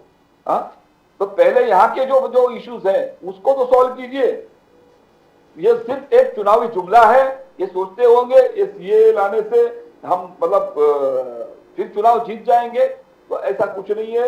ये जितने भी जुमले इनको लाना है ये लाने दीजिए। आने वाले 1 महीने के अभी जैसे ही मतलब चुनाव आएगा, चुनाव में इनको इनकी जगह दिखाई जाएगी। लेकिन इनका ये कहना है, सॉरी इस बात के ऊपर थोड़ी सी और मतलब बात कर रहे हैं, उनका ये कहना है कि भाई जो अल्पसंख्यक हैं इन देशों में जिनकी हालत बहुत बुरी है, और हालत तो बुरी है सर, ऐसा ऐसा तो नहीं कि नहीं है, लड़कियों को किडनैप किया जा रहा है, उनको जबरन मुसलमान बनाया जा रहा है, जबरन उनका निकाह किया जा रहा है अलग अलग लोगों से। ऐसे किडनैपिंग के इश्यूज बहुत आए हैं, इंटरनेशनल मीडिया ने भी कवर किया है इसको। और अफगानिस्तान में तो कुछ बचे ही नहीं है बेचारे, 400-500 के करीब सरदार सिख बचे हैं बेचारे, और तो कोई है ही नहीं, बचा ही नहीं है कोई। और बांग्लादेशी जो हिंदू हैं उनकी भी बड़ी हालत खराब है। तो ये कहा जा रहा है कि जिस जिसको यहाँ हिंदुस्तान में आना आ जाइए, आपको नागरिकता मिल जाएगी, ऐसा कहा गया है। इसके ऊपर आप क्या? नागरिकता देखिए बजाज साहब, नागरिकता आप किसको दे रहे हैं? आपने अदनान सामी को भी नागरिकता दी थी जी। अदनान सामी पाकिस्तान से यहाँ आए सर, वो इंग्लैंड से आया, ब्रिटिश इंडियन था, वो पाकिस्तानी नहीं था सर। सर उसके पास ब्रिटिश सिटीजनशिप थी। नहीं, बेसिकली वो कहाँ से है? वो पाकिस्तानी। सर उनके अब्बा हुजूर पाकिस्तानी एयरफोर्स में पायलट थे, और वो विलायत से आया यहाँ। जी सर, लेकिन मैं क्या कहना चाहता हूँ कि आप इसको सिटीजनशिप दे रहे हैं, वो कोई बड़ी बात मायना नहीं रखता है ना? आप दीजिए ना, लेकिन उसके अंदर राजनीतिकरण मत कीजिए जी, ये उसको इस्तेमाल मत कीजिए। तो राजनीतिकरण तो हर चीज में होती है देशमुख साहब। आपको क्या लगता है कि बीजेपी कोई काम करेगी और राजनीतिकरण नहीं करेगी? उसका ऐसा कभी हो सकता है क्या? मतलब आप सोच के बताइए, क्या बात कर रहे हैं? कोई भी चीज होगी, भले वो राम मंदिर हो, भले वही सीएए हो, भले वो रिपील ऑफ आर्टिकल 370 हो, हाँ पुलवामा भी हो, बिल्कुल बालाकोट हो, पुलवामा हो। 2019 सर 303 सीटें आई हैं। अरे भाई पिछली बार 303 सीटें आई ना बालाकोट के ऊपर से, के घर में घुस के मारा देश के नहीं सर, सर्जिकल स्ट्राइक बात की बात है जी। उसका एविडेंस इन्होंने कुछ नहीं दिया, लेकिन हमारे 40-42 नौजवान है ना, वो शहीद हुए। 47 की चीता बराबर है, शहीदों की चीताओं पे आप राजनीति करो? हाँ, शर्म आनी चाहिए इनको। फिर कोई आप पुलवामा करवाना चाहते हो क्या? तो ये आपको लगता है कि इस बार ऐसा कुछ होगा? आपको क्या लगता है इस बार ऐसा कुछ होगा? जब इनके पैर के नीचे से जमीन सरकते हुए नजर आएगी तो ये कुछ भी कर सकते हैं। आज इनकी कोशिशें चालू है। मुझे लगता नहीं है सर, मुझे। और लोग मानेंगे क्या उस बात को देशमुख साहब? लोग मानेंगे नहीं मानेंगे वो बात की बात है, लेकिन 2019 में तो लोगों ने मान लिया था ना। बिल्कुल माना था। मुझे आप बताइए ना, हर एक ने माना था ना। वो आरडीएक्स कहां से आया अभी तक मालूम नहीं पड़ा। हुई क्या? आरडीएक्स के लिए इस्तेमाल की हुई गाड़ी जो गुजरात में रजिस्ट्रेशन है उसका, है ना, उस गाड़ी का मालिक कौन था उसका पता लगाया क्या इन्होंने? उसको किसी के सामने तो ये मुझे मालूम नहीं था कि उसका गुजरात का रजिस्ट्रेशन था। आप पता जी था गया जी, पता लगाते हैं सर, क्योंकि अभी तक उसकी रिपोर्ट सामने आई नहीं है। वो जो इंक्वायरी कमीशन की जो रिपोर्ट है वो अभी तक नहीं आई। 5 साल हो गए अभी तक नहीं आई, 5 साल के ऊपर हो गए, अब 6वां साल लग गया। क्योंकि ये इंसिडेंट जो है प्रदीप जी 14 फरवरी का है 2019 का, और आज हम लोग चल रहे हैं 11 मार्च 2024 में, तो 5 साल हो चुके हैं, 6वां साल लग गया है। जी हाँ, बिल्कुल। ये इंक्वायरी देखिए साहब, देश को ये जानकारी देनी बहुत जरूरी है कि वहां पर असल में हुआ क्या था, और इंटेलिजेंस फेलियर ये कैसे हुआ। इंटेलिजेंस के हमारे जितने ऑफिसर थे उनमें से किस किस की सस्पेंशन हुई, किसको जेल हुई, किसको सजा हुई, ये सब आना चाहिए ना सामने। बिल्कुल आपकी बात दुरुस्त है, आना चाहिए सर। और ये पूरे फौज को एयरफोर्स प्लेन में क्यों ट्रांसपोर्ट नहीं किया, ये बहुत बड़ा मुद्दा है कि हमारे एयरफोर्स के ऑफिसर्स ने यह मांग की थी, यह मांग की हुई थी कि भाई इनको मतलब एयरफोर्स का फ्लाइट मतलब अरेंज करके दिया जाए। गवर्नर साहब भी बोल रहे थे उस वक्त के जो गवर्नर साहब थे सत्यपाल मलिक साहब ने कहा था, उसके बावजूद इन्होंने सुना नहीं, उनको कहा चुप रहो। तो कहीं ना कहीं दाल में काला नहीं, पूरी दाल काली है। ये काली दाल को क्यों गाली दे रहे हैं? काली दाल बड़ी स्वादिष्ट होती है सर, हम लोग तो काली दाल पे बड़े हुए हैं। अभी मजे तो ले ही रहे हैं काली दाल पे। लेकिन अभी आप ये बताएं, देखिए साहब मुझे तो ऐसा लगता है, मैं ये बात कई बार बोल चुका हूं यहाँ पे, पर प्रदीप जी पता नहीं मेरे साथ सहमत है कि नहीं है इस बात पे। देखिए साहब, आज की तारीख में अगर मोदी जी का कोई मुकाबला कर सकता है अच्छे तरीके से, वो सिर्फ अरविंद केजरीवाल कर सकता है और कोई नहीं कर सकता। आम आदमी पार्टी जो है उन्होंने दिखा दिया है, 3 बार चुनाव जीत करके दिल्ली में, पहली बार आपकी 23 सीटें आई थी, उसके बाद कांग्रेस की मदद लेकर के आपने सरकार बनाई, उसके बाद आपकी 67 सीटें आई, 67 आउट ऑफ 70, 67 और उसके बाद आपकी 62 सीटें आई, 62 आउट ऑफ 70, 63 63 सीटें आई। चलिए Yes. माफ कीजिएगा, मैं एक सीट मैंने आपकी कम कर दी, उसके लिए माफ कीजिएगा। 63 सीटें आई 70 में से। मेरा ये कहना है कि 3 मरतबा आपने भारतीय जनता पार्टी को सत्ता से वंचित रखा। दिल्ली में एक बार, पंजाब में रखा। मतलब अरविंद केजरीवाल ने यह दिखा दिया कि चुनाव कैसे लड़ा जाता है, और इसके बावजूद कि ईवीएम की बात हो रही है, ये हो रहा है कि भाई पेपर बैलेट होना चाहिए, ये होना चाहिए, उसके बावजूद आम आदमी पार्टी ने दिखा दिया चुनाव कैसे लड़ा जाता है। तो मुझे ऐसा लगता है, भले ही छोटे स्तर पे अभी हो, लेकिन अगर कोई पार्टी असल में भारतीय जनता पार्टी का मुकाबला कर सकती है, वो आम आदमी पार्टी है। आप इसके बारे में क्या सोचते हैं, आप बताएं। बिल्कुल सही कहा आपने, ये सही एनालिसिस है आपका। हमने यहाँ पे दिल्ली से भी बाहर तो कर दिया 3 मरतबा, हमने सरकार बनाई। उसके साथ साथ एमसीडी के चुनाव में, जहाँ 15 साल तक एमसीडी पे कब्जा करके जो भारतीय जनता पार्टी बैठी थी, एमसीडी से भी हमने उनको बाहर कर दिया जी। और ये मान के चलिए कि पूरे देश के अंदर आम आदमी पार्टी एक बहुत बड़ा रोल अदा करेगी आने वाले लोकसभा के चुनाव में, जिसका नतीजा आप देखेंगे कि भारतीय जनता पार्टी ये सत्ता से बाहर हो जाएगी। पूरा भारत। आपको एक बात मैं कहना चाहूँ, बोलिए बोलिए बोलिए, Yes. कंप्लीट कीजिए, पूरी करिए। आपको मैं ये कहना चाहता हूँ, आम आदमी पार्टी का जो वॉलंटियर्स है, कार्यकर्ता है, वो डेडिकेटेड वर्कर है, वो पार्टी के प्रति डेडिकेटेड है, और पार्टी का नेता हो या कार्यकर्ता हो, वो पार्टी के लिए डेडिकेटेड है। आप दूसरे पार्टियों को देख रहे होंगे, थोड़ा सा ईडी का नोटिस आ जाता है या सीबीआई का नोटिस आ जाता है तो सरेंडर हो जा रहे हैं। यहाँ पे ऐसी कोई बात नहीं है, कोई नहीं गया, कार्यकर्ता कोई डरता नहीं है, गया, न नेता डरता है। हाँ, क्योंकि यहाँ पे हमारा नेता भी ईमानदार है और हमारा कार्यकर्ता भी ईमानदार है। 3 बड़े तो नेताओं सबसे को जेल भेजने के बावजूद, सत्येंद्र जैन साहब हो गए, मनीष सिसोदिया जी हो गए, संजय सिंह जी हो गए, इन तीनों को जेल भिजवाने के बावजूद कोई और नेता नहीं टूटा है आम आदमी पार्टी का, मानना पड़ेगा साहब। नहीं, उसके साथ साथ इन्होंने खरीदने की भी कोशिश की ना। बीच में अरविंद ये कहा जाता केजरीवाल जी है ने खुद कहा था कि 20-20 करोड़ की मतलब बात रखी गई थी सौदे के लिए, कि 20 करोड़ ले लीजिए, हर एक एमएलए को 20 करोड़ में खरीदने की बात हुई। लेकिन अकेली पार्टी है, विधायक आम आदमी पार्टी का, ये बात तो ठीक है, विधायक आम आदमी पार्टी का टूटा नहीं। प्रदीप जी, ये बात तो बिल्कुल ठीक है, ये बात तो बिल्कुल दुरुस्त फरमा रहे हैं महमूद देशमुख साहब, कि आम आदमी पार्टी का कोई भी नेता, इलेक्टेड नेता अभी तक छोड़ के नहीं गया है। बड़ा नेता जो है, जो भी बाकी जितनी भी पार्टीज हैं, वहां से मूवमेंट हुई है। नीतीश कुमार जी तो सर उधर चले गए, एकनाथ शिंदे साहब भी चले गए, अजीत दादा पवार चले गए, अशोक चौहान साहब चले गए, बाबा सिद्दीकी चले गए, मिलिंद देवरा जी चले गए, और टीएमसी में भी छोड़ के चले गए लोग, उस तरफ आ गए। हेमंत बिस्वा शर्मा चले गए, डीएमके से भी लोग छोड़ करके इस तरफ आ गए।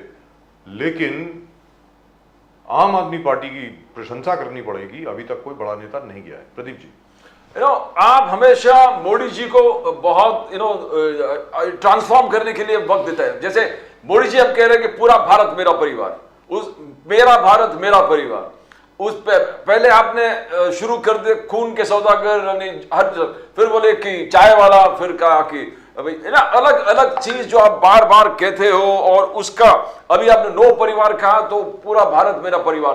तो अपॉर्चुनिटीज आप देते हो मोदी साहब को कि वो पूरे जो दुविधा है उसको ट्रांसफॉर्म करके विक्ट्री में हासिल कर दे। तो इस चीज में केजरीवाल जी भी कहते थे कि लॉ जो डिग्री है उसका ये चेक कर लो।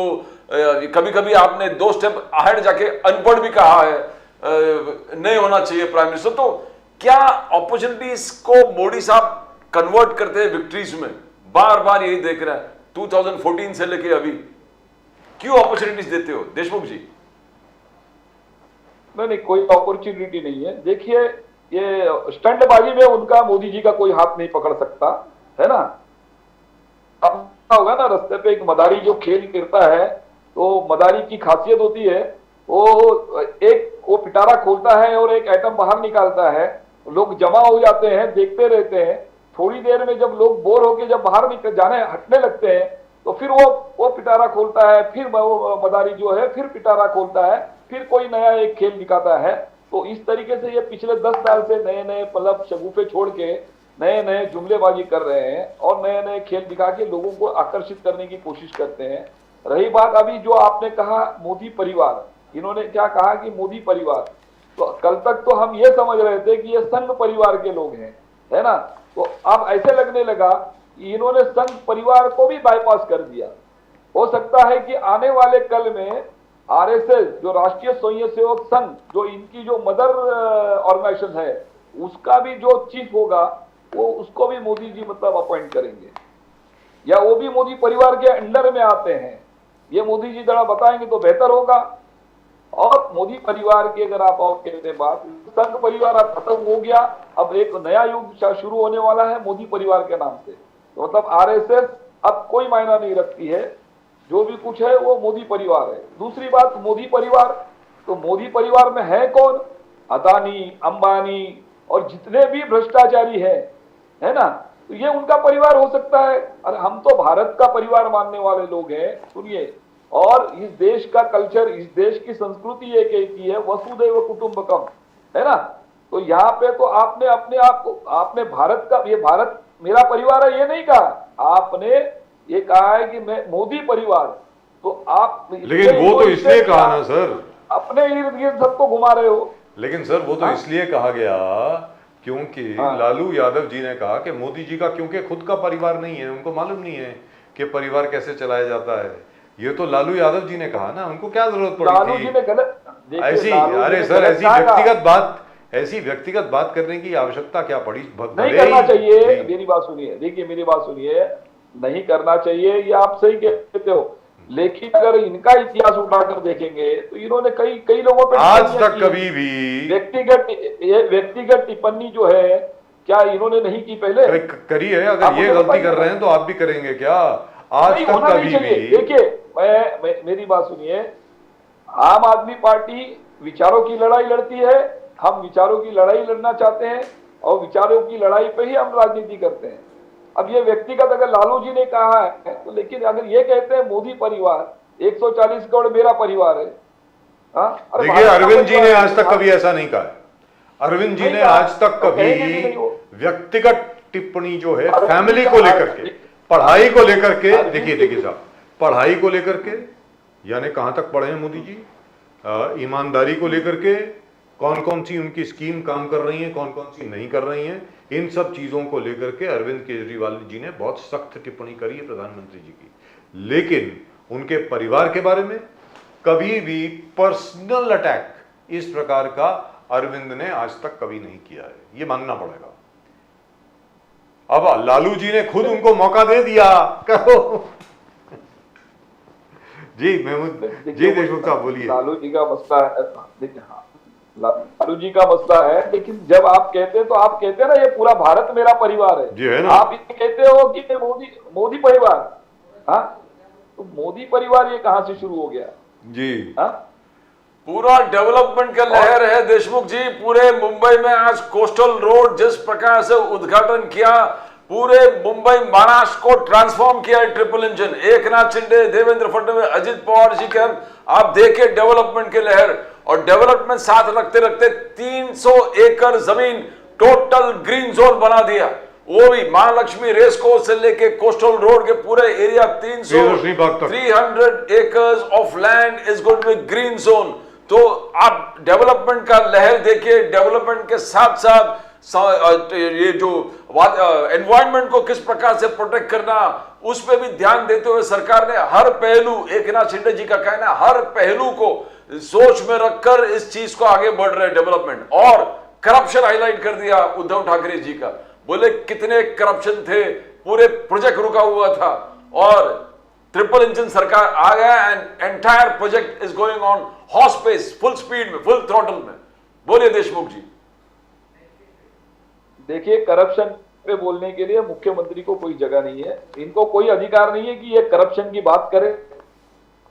वो अजित पवार हो या मुख्यमंत्री एकनाथ शिंदे जी हो या इनके जितने भी कलीग्स हैं, आज ये जो महाराष्ट्र की सरकार जो है, ये कौन से मुंह से करप्शन की बात करते हैं? आप अगर इनमें जितने भी चेहरे उठाकर देखेंगे तो सभी पे भ्रष्टाचार के आरोप लगे हुए थे, और जिसकी वजह से इन्होंने मतलब आज भारतीय जनता पार्टी के साथ में मतलब अलायंस करके सरकार बनानी। अजित पवार क्यों गए? 70,000 करोड़ का घोटाला उनका था। एकनाथ शिंदे जी जब जा रहे हैं तो क्यों जा रहे हैं 40 एमएलए को लेके? वो हसन उनके साथ के जो भी साथी है, वो प्रताप सरनाईक हो या और भी लोग हैं, या यहाँ का अपना आपके जो राहुल शेवाड़े एमपी हैं, जो भी लोग अगर आप देखेंगे ये क्यों गए हैं? इन्होंने शिवसेना क्यों छोड़ी? देखिए, एक बात समझने की है कि अगर उद्धव ठाकरे जी के ऊपर करप्शन का चार्ज था तो ईडी इंक्वायरी उनकी करती। ईडी ने तो इंक्वायरी इन लोगों की है, और जैसे ही इनकी इंक्वायरी शुरू हो गई, ये सीधा सीधा वो सब बीजेपी के खेमे में पहुंच गए। और जब जैसे वो बीजेपी के खेमे में पहुंच जाते हैं, इंक्वायरी बंद हो जाती है। तो करप्ट कौन है? जितने भी भ्रष्टाचारी लोग थे वो सब आज मतलब बीजेपी के साथ में अलायंस पार्टनर बन के सत्ता का सुख भोग रहे हैं। तो भारतीय जनता पार्टी का एक कहना यह है कि भ्रष्टाचार करो, हमारे साथ आके करो, और हमारे साथ में अगर रहोगे तो आप भ्रष्टाचारी नहीं हो, दूसरी तरफ हो तो आप भ्रष्टाचारी हो। चलिए गोपाल तिवारी साहब, महमूद देशमुख साहब, बहुत बहुत शुक्रिया आपका हमारे साथ जुड़ने के लिए। एक बार फिर आपको रमजान मुबारक। रमजान का पावन महीना शुरू हो गया है, आपको मुबारक हो। और हरित क्रांति की बात करेंगे ना सर आप? जी करेंगे ना, थोड़ी देर के बाद। नेक्स्ट टाइम जब मिलेंगे तो जरूर करेंगे। Thank you so much sir Deshmukh साहब, बहुत बहुत शुक्रिया आपका। Thank you very much. Sorry. God bless you, sir. God bless you. Another woman with us from Pune, all the way from Pune, the city of Shaniwarwada, the city of Chandu Halwai's, his Ganpati, and of course our old friend Suresh Kalmani, is Mr. Gopal Tiwari of the Indian National Congress. Gopal Tiwari साहब नमस्कार। नमस्कार। नमस्कार sir. नमस्कार। आवाज आ रही है मेरी? बिल्कुल जबरदस्त आ रही है सर, फर्स्ट क्लास आ रही है, आवाज भी आ रही है, आपकी शक्ल भी दिख रही है, पीछे कांग्रेस का हाथ भी दिख रहा है, बहुत बढ़िया दिख रहा है। Thank you sir. वंडरफुल, बहुत बढ़िया। तो थैंक यू। तो गोपाल तिवारी साहब, सीएए सिटीजनशिप अमेंडमेंट एक्ट जो पास हुआ था 4 साल पहले के 5 साल पहले, 2019 आई थिंक इट वाज पास, और उसको आज जो है नोटिफाई भी कर दिया है। उसके अलावा supreme court has taken a very tough stand on the electoral bonds issue. State bank of India को उन्होंने कहा है कि भाई कल बिजनेस आवर्स तक अगर आपने पूरी लिस्ट नहीं सौंपी तो आपके खिलाफ कंटेम्प्ट प्रोसीडिंग शुरू हो जाएंगी। तो सुप्रीम कोर्ट भी बड़ा सख्त हो गया सर। तो ये सीएए को, जैसा शशि थरूर साहब ने कहा, इतने सालों के बाद नोटिफाई करने की क्या आवश्यकता पड़ गई? आपको क्या लगता है गोपाल तिवारी साहब? सर ऐसा है ना कि हमारा लोकतंत्र प्रजासत्ताक रिपब्लिक भारत है, और काफी शहीदों की शहादत पे हमें आजादी मिली महात्मा गांधी जी के, नेहरू जी के नेतृत्व में। और we the people of India constitution जो है हमने अपने आप को सौंपा है।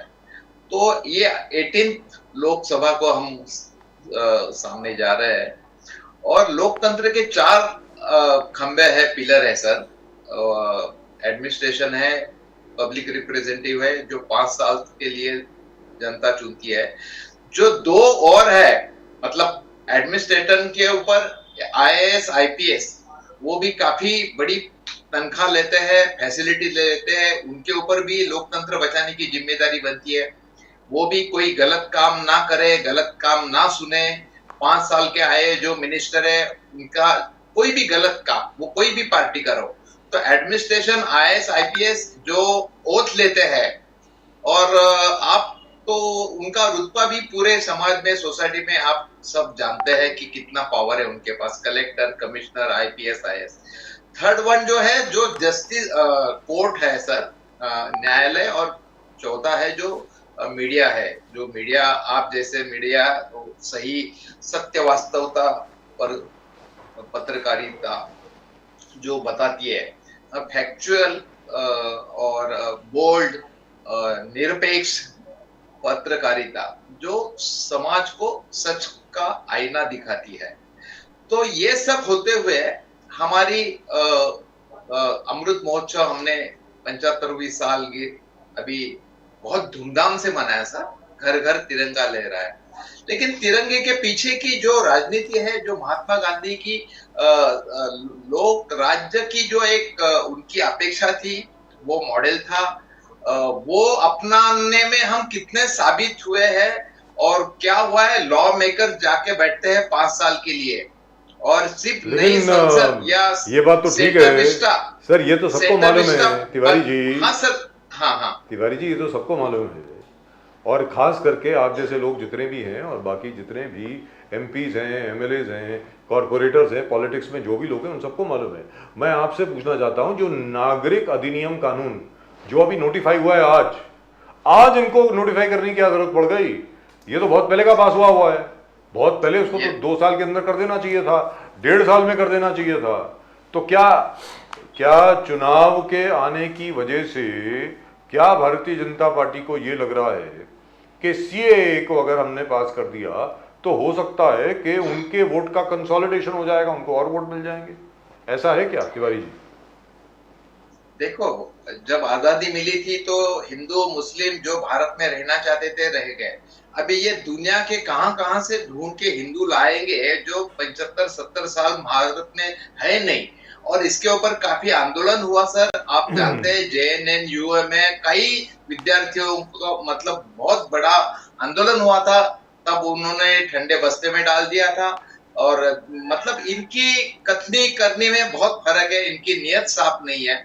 वो सही ढंग से जो एक्सपेक्टेड संवैधानिक ढांचा है उसके मुताबिक ये गवर्नेंस चलाना नहीं चाहते, तभी ऐसे कुछ सीए अभी अपनाया और हिंदू मुस्लिम करेंगे, भारत की भावना को हाथ डालेंगे। ये ठीक नहीं है। अभी इसका पूरा जवाब जनता देगी इनको, और कुछ नहीं। गोपाल जी, आज प्राइम मिनिस्टर मोदी जी ने आज कहा कि mission Divyastra, mission Divyastra, that is what prime minister Modi has said.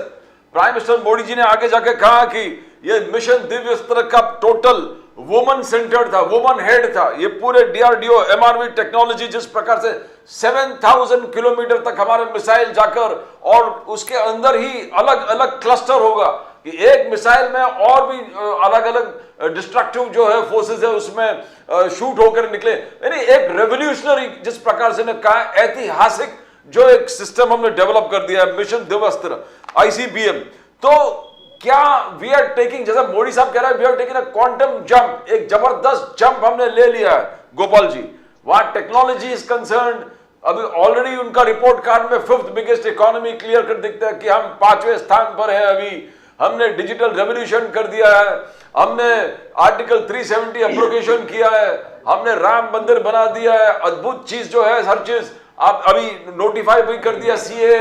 तो एवरीथिंग बोले कि हमने जो अपने एजेंडा था वो हमने पूरा कंप्लीट कर रहे हैं। और डिफेंस में हमने दिखा दिया we are second to none. How do you see that Gopal ji, prime minister Modi statement?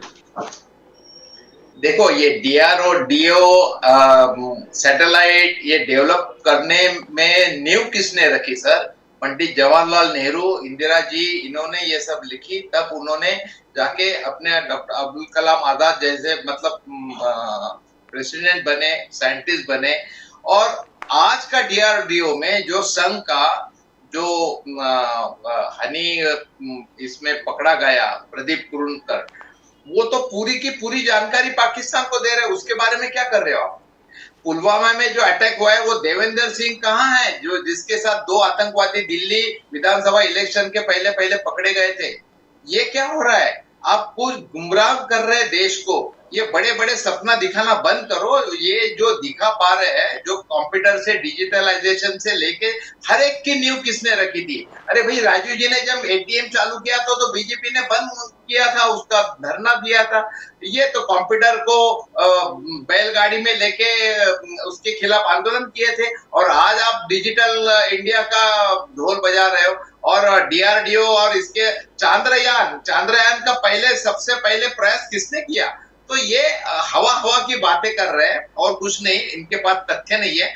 10 साल का ये पूरा उनका जो फेल्यूर है वो उनको उसके मुद्दों पे सामने जा नहीं सकते लोगों के सामने, ये साबित हो रहा है। तभी तो SBI ना, आज देखो आज का इतना हास्यास्पद है। आज 10 मार्च को 2019 में चुनाव डिक्लेयर हुए थे और आज से 11 मार्च आज की डेट है, तब से आचार संहिता लगी थी, कंडक्ट ऑफ कोड लगा था। तो अभी ये 2 चुनाव आयोग कमिश्नर नहीं है। अरे कोई कंपनी छोड़ता है तो 2 महीने पहले नोटिस देता है, ये क्या खिलवाड़ कर रहे हैं। चुनाव आयोग जो इसमें कुछ दिन पहले जो अनुपम चंद्र पांडे जो कमिश्नर था, जो रिटायर हुआ है, आज तक भरा नहीं। अभी आपने तो फैसला कर दिया ना, फिर क्यों नहीं भरा? तो चुनाव आयोग जो डिसाइड करता है 5 साल का भविष्य, वो भी खत्म कर रहे हैं आप। प्लानिंग कमीशन खत्म कर दी और कहते हैं कि हम संघ राज्यों के माध्यम से देश का विकास करेंगे। अरे पूरे नीति आयोग ने 5 साल में 1 मीटिंग ली पूरे राज्यों की, जबकि प्लानिंग कमीशन था, योजना आयोग थे, हर साल मीटिंग हुआ करती थी। जब पॉलिसी थी केंद्र की, योजना आयोग था, तभी जाके गुजरात मॉडल हुआ। अगर ऐसा बर्ताव तब कांग्रेस करती थी तो गुजरात मॉडल का विकास होता था क्या? मोदी जी कर पाते थे कुछ विकास? तो ये बहुत ही घटिया किस्म की राजनीति कर रहे हैं, बहुत ही नैरो माइंडेड, संकुचित भावना से कर रहे हैं। गोपाल जी, राहुल गांधी जी कह रहे हैं कि Congress guarantee, the Congress guarantee, Rahul Gandhi ji MSP, economic survey, जाति जनगणना करेंगे। 1 करोड़ जो हमारे नौजवान कॉलेज से निकल रहे हैं, ग्रेजुएट है, डिप्लोमा होल्डर्स है, उनको पहले जो फर्स्ट नौकरी पक्की, कांग्रेस का कहना है। एंड जैसे 1 लाख रुपया एनुअली पर एनम, ये हमने स्टाइपेंड कंफर्म कर दिया है। तो क्या ये सब होगा, या चुनावी जुमले जैसे बीजेपी का कहना है, ये आपने पहले क्यों नहीं किया था, अभी आपको याद आया कि हम कर सकते हैं? How do you do that Gopal ji? ये क्या नहीं देखो प्रदीप जी और राजीव जी, मैं दोनों से आपको मतलब ये कहता हूं कि ये करेंगे सर। राजस्थान में हमने करके बताया ना। और ये चुनावी जुमला, ये बात है, ये तो अमित शाह खुद बोले थे कि नहीं वो तो जुमला था। और नैतिकता के आधार पर हमने हमारे जो भी कोई भी ब्लेम आता था तो रिजाइन देते थे। तब राजनाथ सिंह बोलते ये कांग्रेस थोड़ी है कि कोई किसी ने आरोप कर लिया और हमने रिजाइन दे दिया। तो ये इनका डीएनए में नहीं है, राष्ट्रभक्ति नहीं है, इनका एक खुदगर्जी और एक स्वार्थी भावना से बहुत ही नैरो माइंडेड तरीके से ये देश को कहां ले जाना चाहते पता नहीं। आजादी में इनका कोई ताल्लुक नहीं था, तो बना बनाया हुआ सत्ता पे आके बैठे हैं। जो लोकतंत्र हमने कांग्रेस ने लाया, उसी के माध्यम से देखो लोकपाल का बड़ा आंदोलन हुआ था ना। अभी इलेक्शन डिक्लेयर होने जा रहा है और कल राष्ट्रपति मुर्मू ने खानविलकर जी को लोकपाल बनाया। ये क्या मजाक है सर? ये क्या मजाक है? देश दुनिया मतलब लोग देख रहे हैं कि नहीं देख रहे? ये क्या है? 10 साल में कौन से कांग्रेस के नेताओं पर आपने आरोप साबित किया? वी चिदम्बरम को काफी परेशान किया, राहुल जी को, सोनिया जी को 8-8, 10-10 दिन ईडी के सामने बिठाया है। एक एफआईआर फाइल नहीं कर पाए सर, कुछ नहीं। अरे पुलवामा जैसे 40 हमारे मोदी जी का कहना है, लोग अब कह रहे हैं कि मैं मोदी परिवार, लोग अपने आप, बिकॉज जो स्कीम्स, उज्ज्वला स्कीम करीबन 12 करोड़ के आसपास उनका बेनिफिशियरीज है। आवास योजना 4 करोड़ से अधिक लोग ने उसका फैसिलिटीज ले लिया, उनको घर मिले आवास के अंदर। फसल बीमा योजना जितने किसान है, किसान बंधु है, वो सब उस फसल में, उनको फसल का नुकसान बीमा के माध्यम से उनको पैसे, तो जितने बेनिफिशियरीज है, लाभार्थी है, सब आज चिल्ला के बोल रहे कि मैं मोदी परिवार। ये बीजेपी का कहना है, ये बीजेपी का एक कैंपेन चालू है कि मैं मोदी परिवार। How do you see that Gopal ji? Sir ये उनका एक तरफा जो सपने देख रहे, ख्वाब देख रहे, तो अब तक तो ये आए मतलब जनता को तब इन्होंने ये नहीं कहा था। पिछली बार जब आए तो क्या कहा था? ऐसा कहा था थोड़ी कि बाकी इनका एजेंडा अलग था, लेकिन कुछ साबित कर नहीं पाए। ये परिवार शब्द से इनको नफरत है सर। परिवारवाद किसे कहते हैं? परिवारवाद बोले तो अकाउंटेबिलिटी सर, और परिवारवाद पति पत्नी के रिश्ते से आगे बढ़ता है। परिवार किसको कहते हैं? परिवार जब पति पत्नी की जीवन की लायबिलिटी और जीवन की कमिटमेंट, अपने सर्वोच्च नाता अगर हम नहीं निभा सकते हैं अपने जो एक हिंदू धर्म का सर्वोच्च नाता है पति पत्नी का, वो उसके बाद परिवार आता है। परिवारवाद मीन अकाउंटेबिलिटी। अब तो ये कहाँ है? राम दशरथ जी ने राम को जो एक पिताजी की आज्ञा मान के दशरथ ये चले थे वनवास, उनके पीछे पत्नी धर्म निभाते चल रही थी सीता, उनके पीछे भाई का धर्म निभाते चल रहे थे भरत जी। एक परिवारवाद पूरा रामायण में ही पूरा परिवार का ही धर्म बताया गया है। भाई का धर्म है, पिता का धर्म है, राज धर्म है। तो अटल जी ने तो इनको उसी समय कहा था जब ये गुजरात के मुख्यमंत्री थे कि भाई राजधर्म निभाना चाहिए। और परिवारवाद तो एक मैं कहता हूँ ये एक कहावत है, मान ना मान मैं तेरा मेहमान। तो अभी ये गले पड़ने की बात है, मतलब आप सुनो ना सुनो मन की बात कहते हैं। अरे भाई 10 साल हो गए, आप कोई पत्रकार परिषद तो लो। जिसको मौनी बाबा कहते थे, डॉक्टर मनमोहन सिंह ने 100 के ऊपर पत्रकार परिषद ली 10 साल में। तब मतलब उस समय अपने मनीष तिवारी जी साथ में थे और प्रेस कॉन्फ्रेंस होती थी, लोगों को जवाब देते थे। हम डंके के चोट के साथ कहते थे कि हमने ये किया वो किया। कोई पत्रकार पूछना चाहते थे तो गोपाल तिवारी जी ये बताएं आज की तारीख में जिस प्रकार एमबीए का संगठन चल रहा है और जिस प्रकार आपके सामने, आप उसका भी विश्लेषण कर रहे होंगे, आपको तो सारी खबर आ रही होगी कि एनडीए में क्या चल रहा है। आपको क्या लग रहा है कि 48 सीटों में एमबीए का जो संगठन है आपका जो है, आपको कितनी सीटें मिलने वाली हैं सर? देखो ये बातें सब स्ट्रैटेजी की है सर, ये अभी मैं चैनल पे नहीं बोल सकता हूँ। जो हमारे नेता लोग चल रहे हैं उसमें बार्गेनिंग चल रही है, वो चल मैं ये नहीं कह रहा हूं कि कांग्रेस को कितनी मिलेंगी, मैं ये नहीं बोल रहा आप जीतेंगे कितनी, एमबीए कितनी सीटें जीतेगी ये बताएं सर। हमने तो बोला है हम 45 के ऊपर जीतेंगे, 45 के ऊपर आउट ऑफ 48। हाँ क्या बात है साहब, जबरदस्त। अरे क्या बात सर सुनिए, देखो जी पहले कहा गया था आम आदमी पार्टी नहीं साथ में, वो आ गई। उस समय बाकी और भी कहा गया था अखिलेश यादव नहीं आएंगे, आ गए। यूपी में भी हमारा हो गया। देखो हर एक पार्टी को लगता है कि भाई बार्गेनिंग पावर करने में हम थोड़ा टाइट पकड़े, तो ये हर एक पार्टी का इसमें कोई नेचुरली है। मगर टूटना शुरू हो गया। आज आपका नेता संजय निरुपम ने आरोप लगा दिया वही कीर्तिकर, जूनियर कीर्तिकर जी के आपने इनका घोषणा कैसे कर दिया। उन्होंने जूनियर कीर्तिकर का पूरा रिकॉर्ड निकाल के कहा कि he is involved in khichdi scam. आप अलायंस के पार्टनर हो Gopal ji, you are responsible and you are leading the alliance. और आप भी के संजय निरुपम ने आलोचना किया है कि ये एमवीए जब तक सीट शेयरिंग हुआ नहीं आपने कैंडिडेट अनाउंस कैसे कर दिया, और ऐसे करप्शन चार्ज जो लगा दिए उद्धव ठाकरे सेना जो है यूबीटी कैंडिडेट को जूनियर कीर्तिकर, तो आप इसको कैसे देखते हो? क्या ये दरार और भी बढ़ता हुआ जाएगा जब उद्धव ठाकरे जी कहेंगे यस कीर्तिकर इज ऑलरेडी, उन्होंने डिक्लेयर कर दिया खुलेआम, उद्धव ठाकरे जी ने डिक्लेयर कर दिया he is our candidate, and Sanjay Nirupam has taken strict objections, बोले ये खिचड़ी स्कैम में इन्वॉल्व है, गरीब का पैसा खाया है, गरीब को लूटा है, इसको टिकट नहीं देना। तो how you going to, Gopal ji आप कैसे एक साथ चलोगे आप? या नामिया जी देखो, ये कीर्तिकर है जो शिवसेना का एग्जिस्टिंग एमपी है, वो चला गया एकनाथ शिंदे गढ़ में। अभी ये जो हमने जब महाविकास आघाड़ी बनाई थी तब एक म्यूचुअल अंडरस्टैंडिंग था। जब ये शिवसेना शिंदे सेना अलग नहीं हुई थी, हम सत्ता में थे, तब कि भाई जिसका जहां है वो वहां से कंटेस्ट करेगा। तो ये शिवसेना उद्धव बाळासाहेब ठाकरे के गुट के पास ये कॉन्स्टिट्यूंसी है। उन्होंने कहा भाई वो नहीं है तो उनका लड़का है वो शिवसेना से लॉयल है तो उनको हम टिकट देंगे।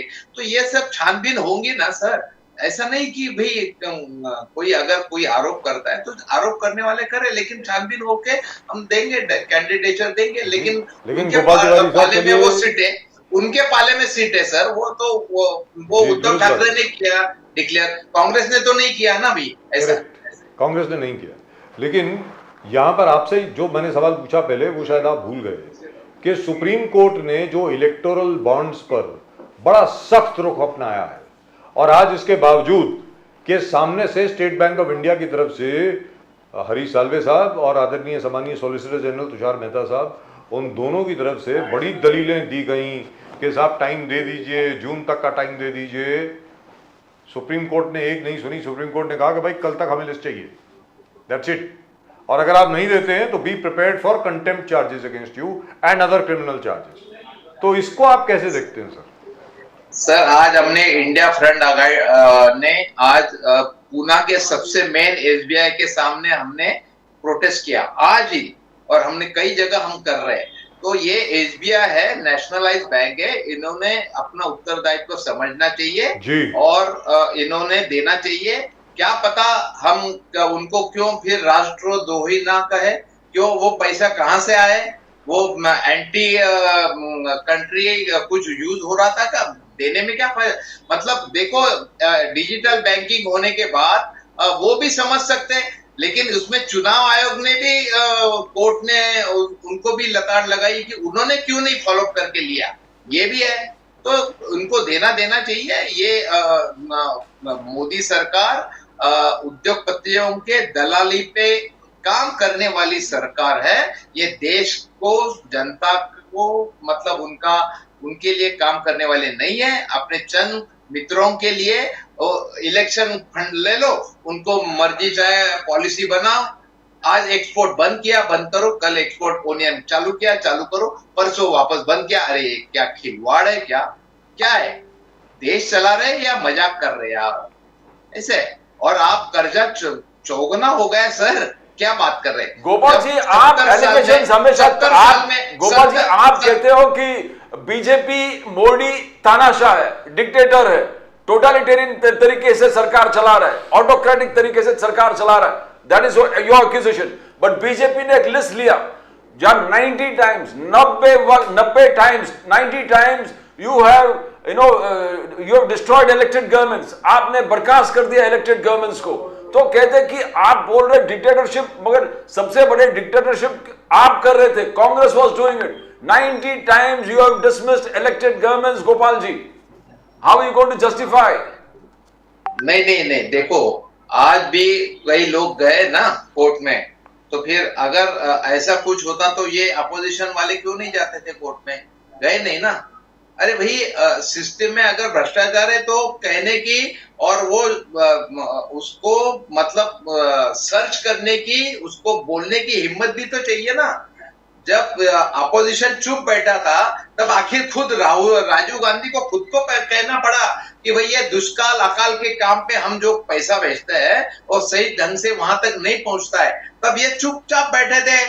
तो ये तो पैसे सिस्टम में मिली भगत थी इनकी। जब डेमोक्रेसी के कुछ अच्छे गुण, कुछ बुराइयां, कुछ अच्छाइयां है ना, तो अगर डेमोक्रेसी है तो फिर उसमें कोई अच्छाइयां है तो उसका मिस यूज भी होता है। लेकिन मिस यूज के लिए हमने हथियार दिया, राइट टू इंफॉर्मेशन का एक्ट का हथियार दिया, लोकपाल दिया, ये सब किया। फिर ये काय के लिए सब ऐसा है ना कि अगर आप कुछ होता है तो फिर आप क्यों कोर्ट में गए नहीं, कुछ नहीं गए, या अभी ये बाद में कुछ एलिगेशन करने में मतलब नहीं है। उन्होंने ये किया था इसलिए आपको मतलब एनपीए कांग्रेस के समय 2014 तक 3.5 लाख का था। इसका मतलब आपको जनता ने छूट दे दी क्या? अरे आपने तो अभी 3.5 लाख का 14 लाख के ऊपर एनपीए तो गया 14 लाख करोड़ रुपया आपने ये इनको माफ कर दिया। ये क्या है? ये जनता का पैसा है, देश का पैसा है, लूट हो रही है सर। ये क्या है? व्हाट नॉनसेंस सर, ये क्या चल रहा है? गोपाल तिवारी साहब बना के रखा है। Thank you very much, great pleasure talking to you sir. All great pleasure hearing a Congress spokesperson who is so confident. Thank you very much sir. Thank you Thanks so much. a lot sir. Thank you. नमस्कार, जय Hind sir. जय हिंद। जय हिंद सिंह। जय सिया राम। नमस्कार। जय सिया राम। हमारा सियाराम है sir, Shri Ram. सबका ही श्री हम सिया राम है सीता जी सर। को साथ में लेके चलते जी, हैं। मोदी जी भी जय सिया राम ही कहते हैं सर, जय श्री राम नहीं कहते। हाँ, अभी कहने पड़े सर। पहले से कह रहे सर, मैं उनको बहुत पहले से जानता हूँ सर चलो, 2002 से जानता हूँ, तब से कह रहे हैं जय सिया राम ही कहते हैं, ऐसी बात नहीं। नमस्कार। Thank you sir, thank you okay. So the Congress is very confident, Pradeep जी। 45 सीटें, Absolutely कमाल है सर, ये तो मिरेकल हो जाएगा। मतलब ये तो कभी अपने हाइट पर भी नहीं जीती इन्होंने इतनी, मतलब 40 से ऊपर कभी गया नहीं। 41 एक बार गई थी इनकी, क्या शिवसेना बीजेपी की, exactly what the NDA won last time. चलिए इस बार पूछ लेते हैं पंकज मोदी जी से कि इस बार कितनी जीत रहे हैं वो महाराष्ट्र में। पंकज मोदी साहब नमस्कार। नमस्कार नमस्कार नमस्कार सर, जय सिया राम, जय सिया राम, जय श्री राम। हर हर महादेव, हर हर महादेव। कैसे हैं सर? हर हर महादेव। जब तो अभी अभी कांग्रेस के प्रवक्ता हमारे साथ थे पुणे से, जी उनका कहना है कि वो तो 45 सीटें जीत रहे हैं साहब, मतलब इस बार चुनाव में 2024 में महाराष्ट्र में, मतलब आपके लिए सिर्फ 3 सीटें बची हैं, ऐसा उनका कहना है। कहिए मोदी दिन में साहब। सपने देखने का कोई ये नहीं है, जी। ख्याली पुलाव बनाने दीजिए। उनकी पार्टी अभी पता ही नहीं चल रहा है कि महाविकास अघाड़ी के तीनों दल साथ में लड़ेंगे नहीं लड़ेंगे। वंचित अघाड़ी अलग ही दुनिया दिखा रही है उनको, तो इस मामले में वो दिन में स्वप्न देख रहे हैं, तो उनको मुबारक हो, उस पर क्या कहा जाए। क्या बात है साहब, क्या बात है, क्या बात है। प्रदीप जी। पहली नौकरी पक्की, मोदी जी पहली नौकरी पक्की। This is going to be a challenge, is going to be a revolution as per the Congress. उनका कहना है ये जो एम्प्लॉयमेंट आपने नहीं किया, 30 लाख पोस्ट वेकेंट थे, बेरोजगार लोगों को immediately Congress in power is going to implement the fill up this vacancies. Apprentice जो ग्रेजुएट्स बाहर निकल रहे, डिप्लोमा होल्डर्स बाहर निकल रहे, 1 लाख पर एनम। राहुल गांधी जी 1 करोड़ पीपल जो स्टूडेंट्स हमारे बाहर ग्रेजुएट्स बन रहे हैं, उनको तुरंत एम्प्लॉयमेंट, पहली नौकरी पक्की। जातीय जनगणना, economic survey, financial survey. This is Pankaj ji, क्या ये गेम चेंजर है फॉर द कांग्रेस? बिकॉज उन्होंने एम्प्लॉयमेंट एश्योर किया है, किसान को उन्होंने प्रॉमिस किया है एमएसपी, जातीय जनगणना प्रॉमिस किया है, और जो 30 लाख अनएम्प्लॉय जो आपने भर्ती नहीं किए उसको प्रॉमिस किया भर्ती, एम्प्लॉयमेंट जनरेट करेंगे, फिलअप करेंगे वैकेंसीज। क्या ये गेम चेंजर होगा 2024 में? पंकज जी।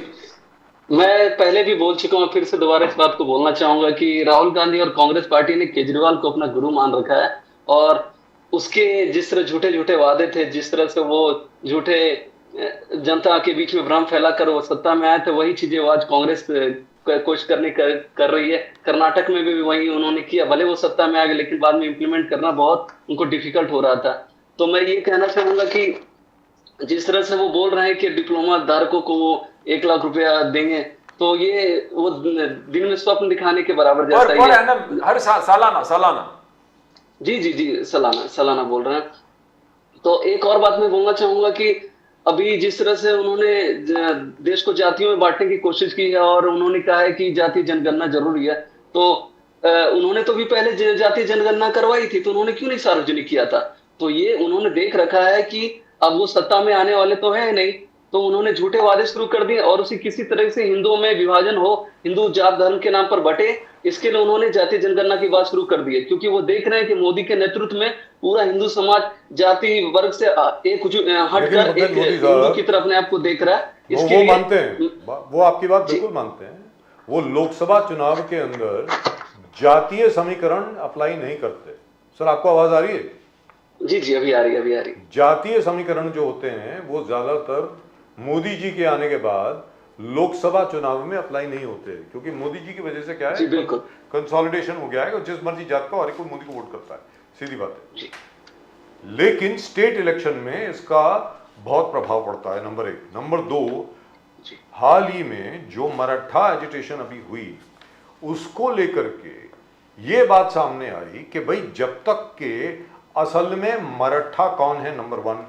नंबर 2, मराठा समुदाय जो है उनकी गिनती कितनी है महाराष्ट्र में, वो उनकी जो बायोमेट्रिक्स जो है, एम्पिरिकल डेटा जो है, जब तक आपके पास नहीं होगा तब तक फाइनेंस मिनिस्ट्री जो है और आपकी जो बैकवर्ड कमीशन जो है वो कैसे बजट अलॉट करेगी, इसकी जरूरत तो है ना सर। और जहां तक के भारतीय जनता पार्टी का भी प्रश्न है, भारतीय जनता पार्टी के नेतृत्व ने भी, इंक्लूडिंग अमित शाह जी, इन्होंने एडमिट किया है कि आखिर में कास्ट बेस्ड सेंसस करना ही पड़ेगा सर, अदरवाइज एलोकेशन कैसे करेंगे आप? या तो रिजर्वेशन खत्म कर दीजिए, आरक्षण पूरा खत्म कर दीजिए, नहीं तो आरक्षण में बजट कैसे एलोकेट होगा, वो गणना के बगैर कैसे होगा? मोदी साहब बताएं। नहीं, गणना के खिलाफ हम लोग नहीं है, जातीय जनगणना होनी चाहिए, लेकिन उसके आधार पर भी चीजें इंप्लीमेंट की जाएगी। लेकिन जातीय जनगणना का ये मतलब नहीं होना चाहिए कि आपसी जातियों में विद्वेष फैला जाए किसी तरीके से इसको राजनीतिकरण करके। ये हमेशा मैं कहना चाहूंगा, पार्टी हमेशा जातीय जनगणना के साथ है। जातीय जनगणना होनी चाहिए, जितनी उनकी जनसंख्या हो उसके हिसाब से उनपे योजनाएं बनाई जानी चाहिए। लेकिन इसका मतलब ये नहीं कि जो विपक्ष की पार्टियां कर रही है कि इसका उपयोग करके वो जातियों में विद्वेष फैलाए या फिर एक दूसरे को लड़ाने का काम करे। तो आपको लगता है ऐसा होगा? होगा क्या? मुझे तो नहीं लगता, वेरी फ्रैंकली। ये तो दूसरा है, वो राफाल वाला है ये मसला जो है। क्या है उसमें? मतलब जैसे पिछली बार इन्होंने कहा था चौकीदार चोर है, इस बार जातीय जनगणना की बात हो गई, परिवारवाद की बात हो गई, ये परिवार, मोदी का परिवार, ये सब बातें हो गई। तो जातीय जनगणना तो भाई is the need of the hour, वो तो राष्ट्र की जरूरत है, भले हम चाहें या ना चाहें। वेरी फ्रैंकली स्पीकिंग, ये तो मुझे लगता है कि जरूरी है, तो होना चाहिए। और 2011 का जो सर्वेक्षण था, सेंसस जो 2011 का था, उसकी पूरी जो प्रक्रिया कंप्लीट हुई 2014 सितंबर अक्टूबर में, तब ये पाया गया कि उसमें शायद कुछ त्रुटियां रह गई हैं। उसका डेटा रिलीज ही नहीं हुआ। अगर वो भी डेटा रिलीज हो जाए, क्योंकि वहां पे कास्ट बेस्ड सेंसस है, तो भी बड़ी सुविधा हो जाएगी सरकार को कि किस तरीके से कहां कहां पे बजट एलोकेशन होने वाली है। और ये सर, ये प्रॉब्लम आप ही को आने वाली है, क्योंकि आपकी सरकार वापस आ रही है लोकसभा में। अरे सर, पूरी बात तो सुन ले। लोकसभा में मोदी जी की सरकार वापस आ रही है, आपको ही ये प्रॉब्लम आने वाली है, क्योंकि आप एलोकेट कैसे करेंगे? मुझे तो ये समझ में नहीं आ रहा है। सर बताएं, अब आप बोलें, प्लीज गो अहेड, बोलिए। आपकी बात से मैं सहमत हूं, लेकिन मैं एक बात कहना चाहूंगा कि जातीय जनगणना, भारतीय जनता पार्टी जातीय जनगणना के साथ है और वो जातीय जनगणना करवाएगी अपने समय के अनुसार। लेकिन उसको इस तरीके से राजनीतिकरण करना, मैं उसके खिलाफ हूं और हमारी पार्टी उसके खिलाफ है। आप महाराष्ट्र हो चाहे और भी बाकी बिहार हो, चाहे जिन राज्यों में ये लोग जातीय जनगणना की मांग कर रहे हैं विपक्ष, वो बेसिकली वो उनका योजनाओं के सदुपयोग के लिए नहीं चाह रहे। वो चाह रहे किसी तरह जातियों में बांटकर उनका एक वोट बैंक बने, और जो राम मंदिर बनने के बाद या धारा 370 हटने के बाद भारतीय हिंदू समाज एकजुट होकर बीजेपी को वोट दे रहा है, वो किसी तरह विभाजित होकर उनके साथ आ जाए। तो उनकी मंशा ये है, और हमारी मंशा ये है कि हम जातीय जनगणना करवा कर सरकार के द्वारा जो योजनाएं हैं उनको सही समय पे, सही तरीके से, सही अनुपात में बांटे। तो मैं ये कहना चाहूंगा कि इस चीज को पार्टी के, मैं जितने भी भारत के जो भी लोग हैं जो ये अगर गलतफहमी में जी रहे हैं कि भारतीय जनता पार्टी जातीय जनगणना के खिलाफ है, तो मैं उनको आश्वासन देना चाहूंगा कि भारतीय जनता पार्टी जातीय जनगणना के साथ है, लेकिन उसको सही तरीके से, सही दिशा में उसको लेकर चलने की जरूरत है। इसके लिए हम लोग उस दिशा में आगे बढ़ रहे हैं। अभी भी जो मराठा समुदाय के लिए आप लोगों ने आरक्षण दिया है विधानसभा का, आप लोगों ने क्या, सभी ने दिया है, वो तो पूरी सर्वसम्मति से पास हुआ है। ये तो नहीं कह सकते कि भाई सिर्फ बीजेपी ने या सभी दलों ने मिलकर सबने दिया, कदम बढ़ाया था, सबने, सबका समर्थन है इसमें। मुझे तो, लेकिन मुझे ये समझ में नहीं आ रहा कि आप इसको इम्प्लीमेंट कैसे करेंगे। इम्प्लीमेंट तो अभी तो आप नहीं कर सकते जब तक कि सेंटर इसको अपनी मंजूरी ना दे, लोकसभा का स्पेशल सेशन ना हो, उसके पहले तो ये इम्प्लीमेंट हो ही नहीं सकता सर। तो क्या आप समझाएंगे लोगों को जाके? जैसे जरंगे पाटिल साहब हैं, उनको कैसे समझाएंगे आप? मोदी साहब बताएं। हमारी सोच इस मामले में बिल्कुल सकारात्मक है। जो गलतियां हम पिछले में मतलब इस चीज में हो गई है, उस चीज को आगे सुधारा जाएगा और ये चीजें इंप्लीमेंट की जाएगी। और बहुत सोच समझ के देवेंद्र फडणवीस और एकनाथ शिंदे साहब ने इस चीज को एकदम प्लान तरीके से किया है कि अगर कोई कोर्ट में भी जाता है तो इस चीज का सॉल्यूशन निकाल लिया जाएगा, कोई दिक्कत नहीं होगी। और आगे की जब हमारी 2024 में जब सरकार बनेगी लोकसभा में, तो फिर इस चीज को जितनी जल्दी हो सकेगा पास कर लिया जाएगा। प्रदीप जी। पंकज मोदी साहब, खड़गे साहब का कहना है कि कांग्रेस का हिस्ट्री देखिए आप।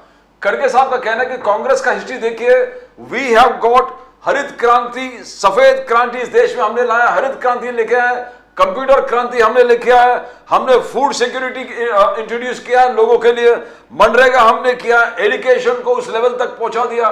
We have given this country everything. जो डेवलपमेंट हो सकता था, इट इज अनबीटेबल 60 इयर्स। और जितने आप बोलेंगे, मगर आप उनको हमेशा दोष देते हो कि इनफैक्ट वो कहते हैं कि आज के तारीख में जिस प्रकार से एमएसएमईज बंद हो रहे हैं, that is a big cause of concern, because your government जिस प्रकार से उन्होंने कहा कि जो इंट्रोड्यूस किए पॉलिसीज में एमएसएमईज बंद हो गए, तो how are you going to take on the charges? Because Congress believes, खड़गे साहब, राहुल गांधी जी, उनका कहना है कि we are the people who can deliver what India wants. खड़गे साहब ये कह रहे हैं कि उन्होंने सब कुछ 70 सालों में किया है, तो फिर इंदिरा गांधी जी को ये नारा देने की जरूरत क्यों पड़ी थी कि गरीबी हटाओ? फिर 70 साल में इतने गरीब क्यों रह गए देश में आजादी के बाद भी? अभी आपको पता होगा, अभी हमारे लगभग में अभी सरकार का डेटा है 25 करोड़ देशवासियों को गरीबी रेखा से नीचे हटाकर हम उसको गरीबी रेखा से बाहर लेकर आए। तो ये कहना कि जो किया उन्होंने किया, तो ये कहना मतलब हास्यास्पद ही लगेगा कि उन्होंने सिर्फ वोट बैंक की राजनीति की, तुष्टीकरण की राजनीति की, जिसका खामियाजा उन्हें भुगतना पड़ रहा है। और उन्होंने जो क्षेत्रीय दलों से जो गठबंधन बना रखा था, उसका ही नतीजा ये रहा है कि सब क्षेत्रवाद के नाम पर देश को बांटने का काम कर रहे थे, और बेसिकली चाहते थे देश किसी तरह एकजुट ना होकर अलग अलग हिस्सों में बटा रहे और उनका फायदा हो, वो वोट बैंक की राजनीति करते रहे। तो खड़गे जी का ये कहना या राहुल गांधी जी का कहना कि उन्होंने ही देश को एकजुट कर रखा था या देश को उन्होंने बहुत आगे लेकर गए थे, तो ये अभी बहुत सारे डेटा आए हैं। स्टार्टअप इंडिया में हम लोग बहुत आगे चल गए हैं दुनिया की। जब दुनिया पूरी अर्थव्यवस्था में नीचे जा रही है, तो एक भारत ही है जो 8.4 की परसेंटेज की गति से आगे बढ़ रहा है। तो ये सिर्फ एक क्वार्टर में बढ़ा है सर। बयान दे रहे हैं सर सिर्फ एक क्वार्टर में बढ़े। पिछले साल के लास्ट क्वार्टर में अक्टूबर नवंबर दिसंबर में 8.4 नहीं है सर, 8.6 है। ये भी आपको बता दूं, 8.6% के ऊपर बढ़े हैं। उम्मीद ये लगाई जा रही है कि पूरे साल का जब डेटा आएगा, वी विल बी ओवर 7%, 7.2, 7.4% के करीब हो जाएंगे। हो सकता है 7.8% भी हो जाए, वन नेवर नोज। लेकिन यहाँ पर मैं आपसे एक सवाल पूछना चाहता हूँ पंकज मोदी साहब, छोटी सी तो मैं ये फिर भी आपसे बोलना चाहूंगा कि दुनिया जिस तरह से दुनिया की अर्थव्यवस्था नीचे गिर रही है, उस समय भी हम लोग आगे बढ़ रहे थे। ये तो हर कोई बोलता है, इसमें तो कोई डिबेट हो नहीं सकती है। ये तो वर्ल्ड बैंक ने कहा है, IMF ने कहा है, सबने कहा है कि भारत की अर्थव्यवस्था अकेली है जो आज की तारीख में जहां पर हर जगह पर डिफ्लेशन है, वहां पर भारत की अर्थव्यवस्था बहुत अच्छी बढ़ रही है। लेकिन ये आप बताएं सर, अगर हम राहुल गांधी जी को सुने, अगर हम ममता बनर्जी को सुने, अगर हम आदरणीय सम्माननीय अखिलेश यादव जी को सुने, मल्लिकार्जुन खड़गे साहब को सुने, तो ऐसे लगता है भारत में तो कुछ हो ही नहीं रहा है। मोदी जी के 10 वर्षों में भारत ने कोई तरक्की नहीं की है, भारत में कुछ नहीं हुआ है, सिर्फ बेरोजगारी बढ़ी है, लोगों के पास आमदन नहीं आई है, लोगों की नौकरियां गई हैं, इंडस्ट्रीज बंद हो गई हैं, MSME सारे बंद हो गए, हाहाकार मच गई हर जगह पे, लोग बड़े दुखी हैं। ऐसा कांग्रेस और बाकी सब लोगों का कहना है। क्या कहेंगे सर इसको? जी मैं बोलना चाहूंगा, मतलब कुछ नहीं हुआ भारत में, कुछ नहीं हुआ सर पिछले 10 साल में। भारत में बहुत कुछ हुआ है, लेकिन मैं बताना चाहूँ विपक्ष की पार्टी के लोगों को, नेताओं को मोदी फोबिया हो गया है। मैं ये कहना चाहूँ, वो मतलब मोदी विरोध में इतने आगे जा चुके हैं कि भारत का विरोध करने लगे। आप देखोगे जब विपक्ष की पार्टी राहुल गांधी जब विदेश जाते हैं, तो किस तरह से वो देश को बदनाम करने की कोशिश करते हैं कि भारत में लोकतंत्र खत्म हो गया है। वो चाइना की तारीफ करने लग जाते हैं कि वहां लोकतंत्र है, जबकि पूरी दुनिया जानती है कि चाइना किस तरह से कम्युनिस्टों की पार्टी और किस तरह से वहां की सरकार चलती है।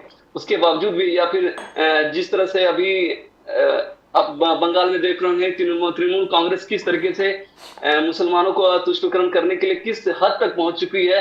उन्होंने यहाँ तक कह दिया है कि उनके जो अभी कुछ बांग्लादेशी रोहिंग्या जिनके नाम काटे गए हैं आधार कार्ड से, उनको भी किसी तरीके से एक प्लान कर रहे हैं कि उनको भी राशन पानी दिया जाएगा, उनको भी सरकार की सुविधाएं दी जाएगी। या अखिलेश यादव, वो जो पार्टी समाजवाद के नाम रखी हुई है और लोहिया जी के आदर्शों पे चलने वाली पार्टी, कभी लोहिया जी ने यही सोचकर बनवाया होगा कि समाजवादी पार्टी समाजवाद को लेकर चलेगी। आज वो पूरी पार्टी भाई भतीजावाद, पूरी पार्टी देखिएगा, जितने भी टिकट मिलते हैं सब किसी की पत्नी को मिल रहे हैं, तो किसी के चाचा को मिल रहे हैं, तो किसी के भतीजे को मिल रहा है, चचेरे भाई को मिल रहा है। वो हमें ज्ञान दे रहे हैं परिवारवाद के बारे में।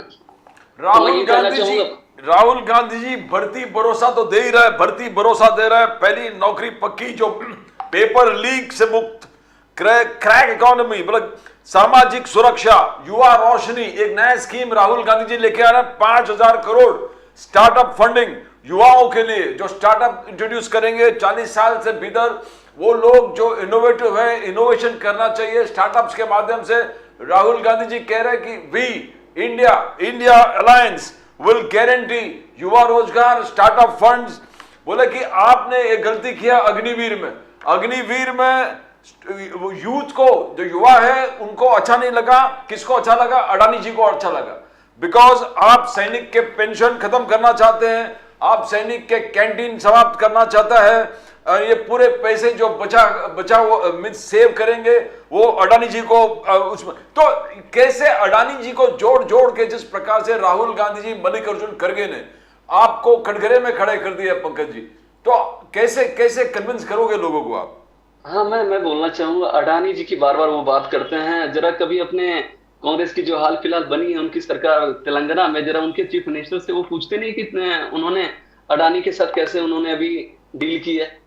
उनके बहुत सारे अभी बहुत सारी चीजें हो रही, योजनाएं आ रही, उनमें उन्होंने अडानी का साथ लिया है। तो ये कहना कि ये सरकार अडानी की है तो वो मतलब एक पॉलिटिकल ही मुद्दा ही माना जाएगा। वो शुरू से पहले अब अंबानी अडानी कर रहे थे, तो उनके हर चीजों में ये अडानी एक अब कॉमन चीज हो गया। और ये देश की जनता बहुत अच्छे तरीके से समझने लग गई है कि ये सिर्फ इनके खोखले वादे हैं और ये देश को भ्रमित करने के लिए सिर्फ अडानी और अंबानी का नाम लेते रहते हैं, जबकि अडानी अंबानी और जितने भी स्टार्टअप हो रहे हैं देश की इकोनॉमी को बूस्ट करने का ही काम कर रहे हैं। और देश की जनता ये भली भांति समझ गई है कि विपक्ष जो कांग्रेस के छत्र छाया में काम कर रही है वो देश को बांटने का काम कर रही है और देश को बरगलाने के लिए वो झूठे झूठे आरोप लगा रही है।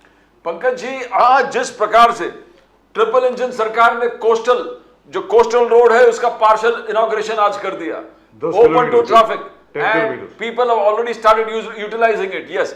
और उसके साथ साथ 300 एकड़ ग्रीन जोन एकनाथ शिंदे जी, देव फडणवीस जी ने कहा कि लंग्स ऑफ मुंबई, ये पर total green zone, no construction होगा। It's a great thing.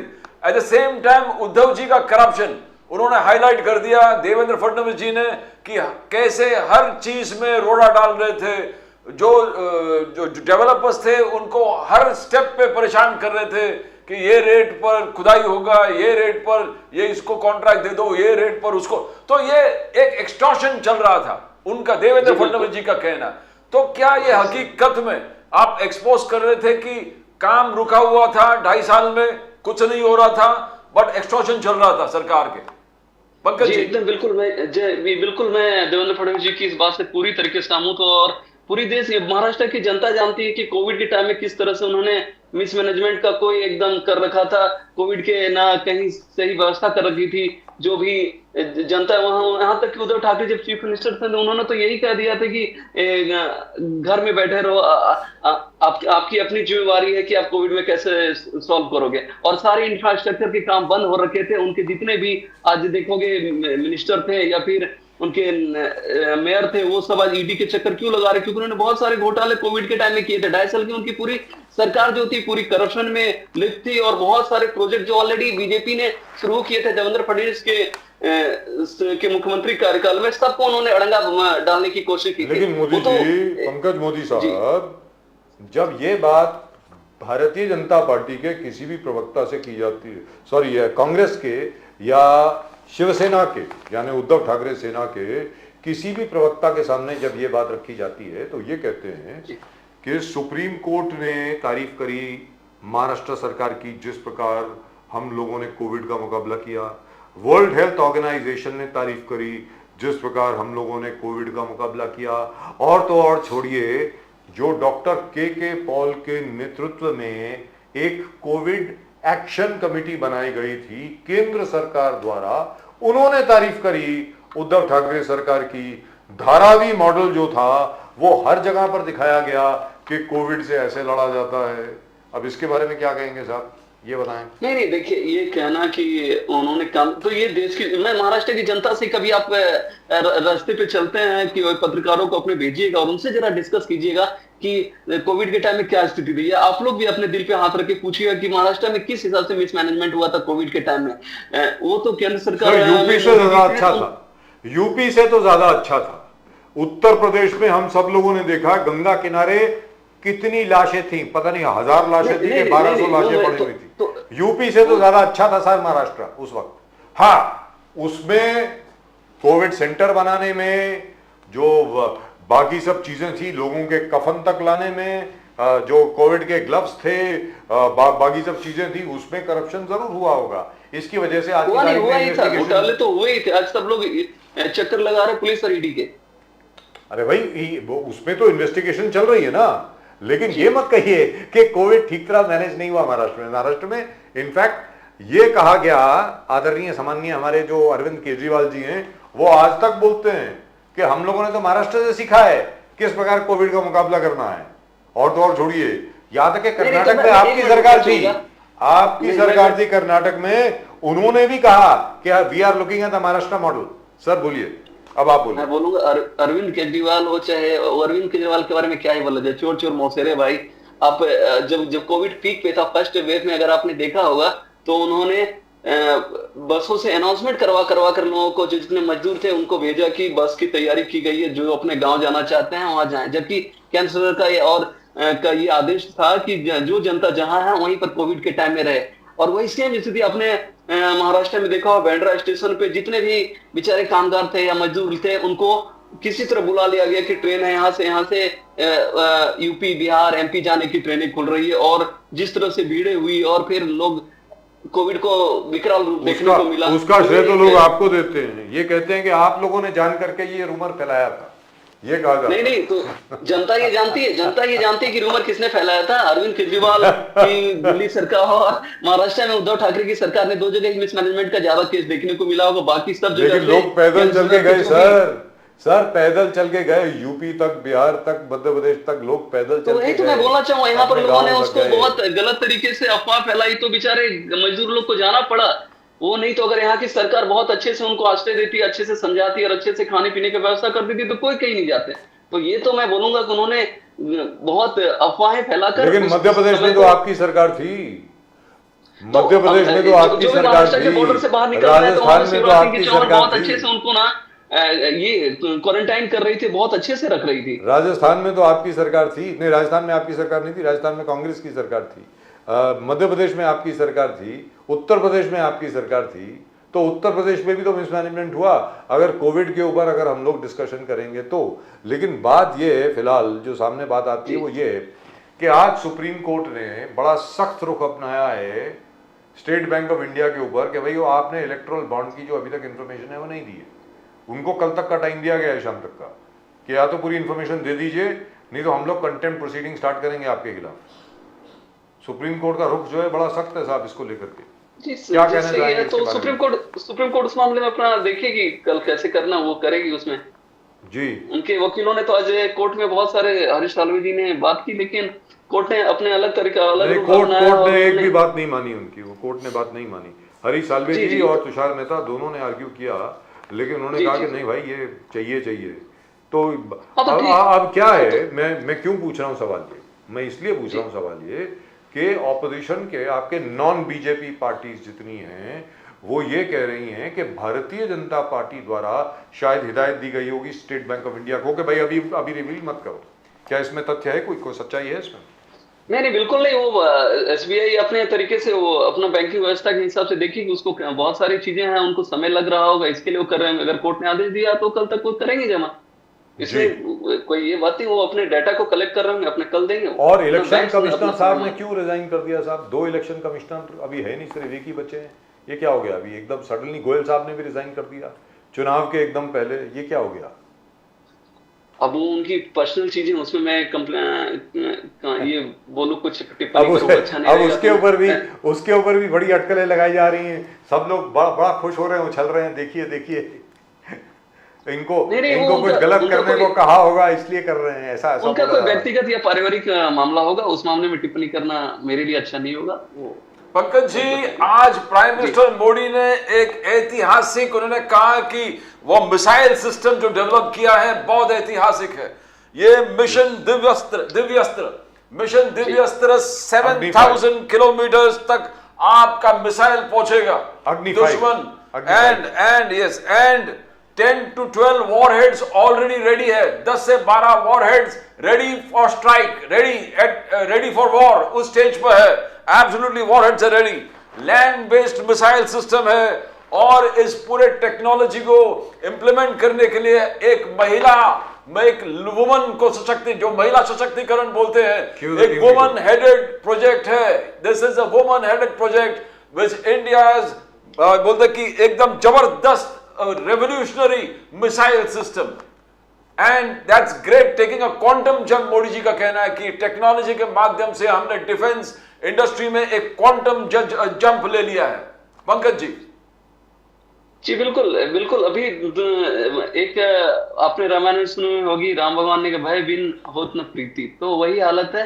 अभी जिस तरह से हम लोग टेक्नोलॉजी में और वैज्ञानिक क्षेत्र में हम लोग आगे बढ़ रहे हैं और चीजों को डीआरडीओ को इतना मजबूत कर रहे हैं, या फिर इसरो को मजबूत कर रहे हैं, या फिर जो भी हमने अग्नि का भी परीक्षण किया है, तो ये सब हमारे देश की सुरक्षा के लिए बहुत जरूरी था। और सब ज्यादातर चीजें हम लोग स्वावलंबन पे चल रहे हैं, आत्मनिर्भरता पे चल रहे हैं, दूसरे से भले टेक्नोलॉजी ले रहे हैं, लेकिन धीरे धीरे उस चीज को हम लोग आगे बढ़ा रहे हैं। तो ये देश के रक्षा के लिए बहुत अच्छी है और विज्ञान के क्षेत्र में देश बहुत आगे बढ़ेगा।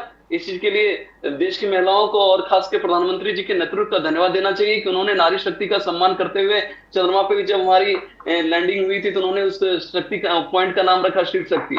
तो वो महिलाओं के प्रति हमेशा ये रहे कि सम्मान की भावना रखें कि देश को आगे बढ़ाने में महिलाओं को बहुत बड़ा योगदान होगा। वो यहाँ तक आप नोटिस करते हैं, वो हमेशा 4 जातियों की बात की, उसमें से एक महिला भी थी, इसलिए महिलाओं के सम्मान, महिला इसको लीड करेगी, ये देश के लिए गौरव की बात है। इस चीज को सारे भारतीयों को प्राउड फील करनी चाहिए। But this is a great achievement for जी बिल्कुल सही बात। डीआरडीओ के लिए जबरदस्त अचीवमेंट है साहब। मतलब जी ये सिर्फ माशाल्लाह सिर्फ 4 देश हैं पूरी दुनिया में जिनके पास ये सिस्टम है। उसमें से एक यूनाइटेड स्टेट्स ऑफ अमेरिका है और एक पुराना सोवियत यूनियन है, रशिया, चाइना और इंडिया। बस 4 देश हैं साहब जिनके पास ये सिस्टम है।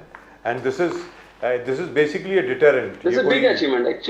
मैं उम्मीद करता हूँ, हम लोग उम्मीद और दुआ यही करते हैं कि इसका इस्तेमाल कभी ना हो, ये इस्तेमाल में कभी ना आए, लेकिन दुश्मन को दिखाने के लिए कि भाई आप किसी बुरी नज़र से हमारे देश की तरफ ना देखें, वो उसके लिए बहुत ज़रूरी है। And I think this is एक चीज़ तो है साहब, मानना पड़ेगा पंकज मोदी साहब, जो प्रदीप जी बार बार कहते हैं, आज मैं कह रहा हूँ कि राष्ट्रीय सुरक्षा को लेकर के जो मोदी जी की कमिटमेंट है, उसके ऊपर क्या है कि बाकी सब लोग फेल हो जाते हैं उसके सामने।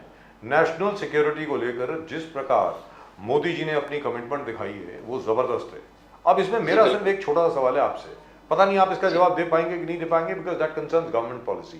आई don't know whether you will be able to answer, लेकिन फिर भी सवाल पूछना मेरा काम है। आप बोल सकते हैं कि भाई जब सरकार नई पॉलिसी बनाएगी तब आप जवाब देंगे इसका। जो अग्निवीर स्कीम है, अग्निवीर स्कीम को मुझे लगता है अब ठंडे दस्ते में डाल देना चाहिए, ठंडे बस्ते में नमस्कार कर देना चाहिए, पुरानी स्कीम को वापस ले लेना चाहिए। जितने भी बच्चे हैं उनको वापस ले लेना चाहिए हमको, क्योंकि देखिए साहब, हमारी जो गुरखा रेजिमेंट्स हैं, बागी सब हैं, अब नेपाल के साथ हमारी ट्रीटी है कि इतनी गुरखा रेजिमेंट्स रहेंगी आर्मी में। अग्निवीर स्कीम की वजह से अब कोई गुरखा आ नहीं रहा है। अब ना तो Gurkhas are actually looking at whether or not to join the Chinese army.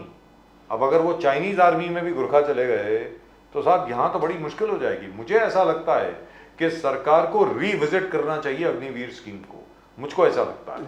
नहीं, मैं आपकी बात से बिल्कुल असहमत हूँ। मुझे लगता है कि अग्निवीर देश की युवाओं को सोचकर बहुत अच्छे तरीके से प्लान करके तब इम्प्लीमेंट किया गया है। आप इसके दूरगामी, अगर आप कभी इसके को सोचेंगे दूरगामी नियमों को देखेंगे तो इन्होंने बहुत तरीके से ये सोचा है कि युवाओं को किस तरह से स्वावलंबी बनाया जाए। वो अगर एक बार वो सेना ज्वाइन करते हैं तो ऑटोमेटिक वो डिसिप्लिन सीख जाते हैं, और उसके साथ साथ वो जिस भी क्षेत्र में जाएंगे अगर उन्होंने अग्निवीर ज्वाइन करने के बाद, तो वो एक ना देश को प्रगति की ओर और देश को डिसिप्लिन की तरफ ही लेकर चलेंगे। तो इस तरह मैं मानता हूँ अग्निवीर बहुत ही सफल भारत सरकार की योजना, और इसको बहुत अच्छे तरीके से सरकार लेकर चल रही है और ये आगे चलेगी। इस गलतफहमी में कोई न रहे कि अग्निवीर को वापस लिया जाएगा।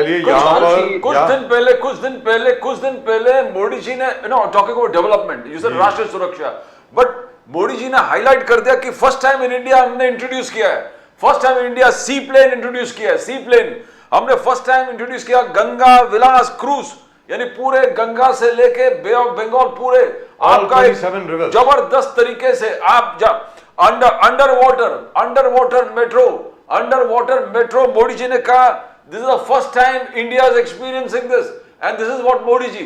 तो जहां बजाज साहब ने कहा राष्ट्रीय सुरक्षा, वहां पर आपने टूरिज्म और जो इकोनॉमिक डेवलपमेंट है उसमें भी कोई कसर छोड़ा नहीं है। मोदी जी ने कहना, और फिर मोदी जी का कहना है कि मोदी है तो मुमकिन है।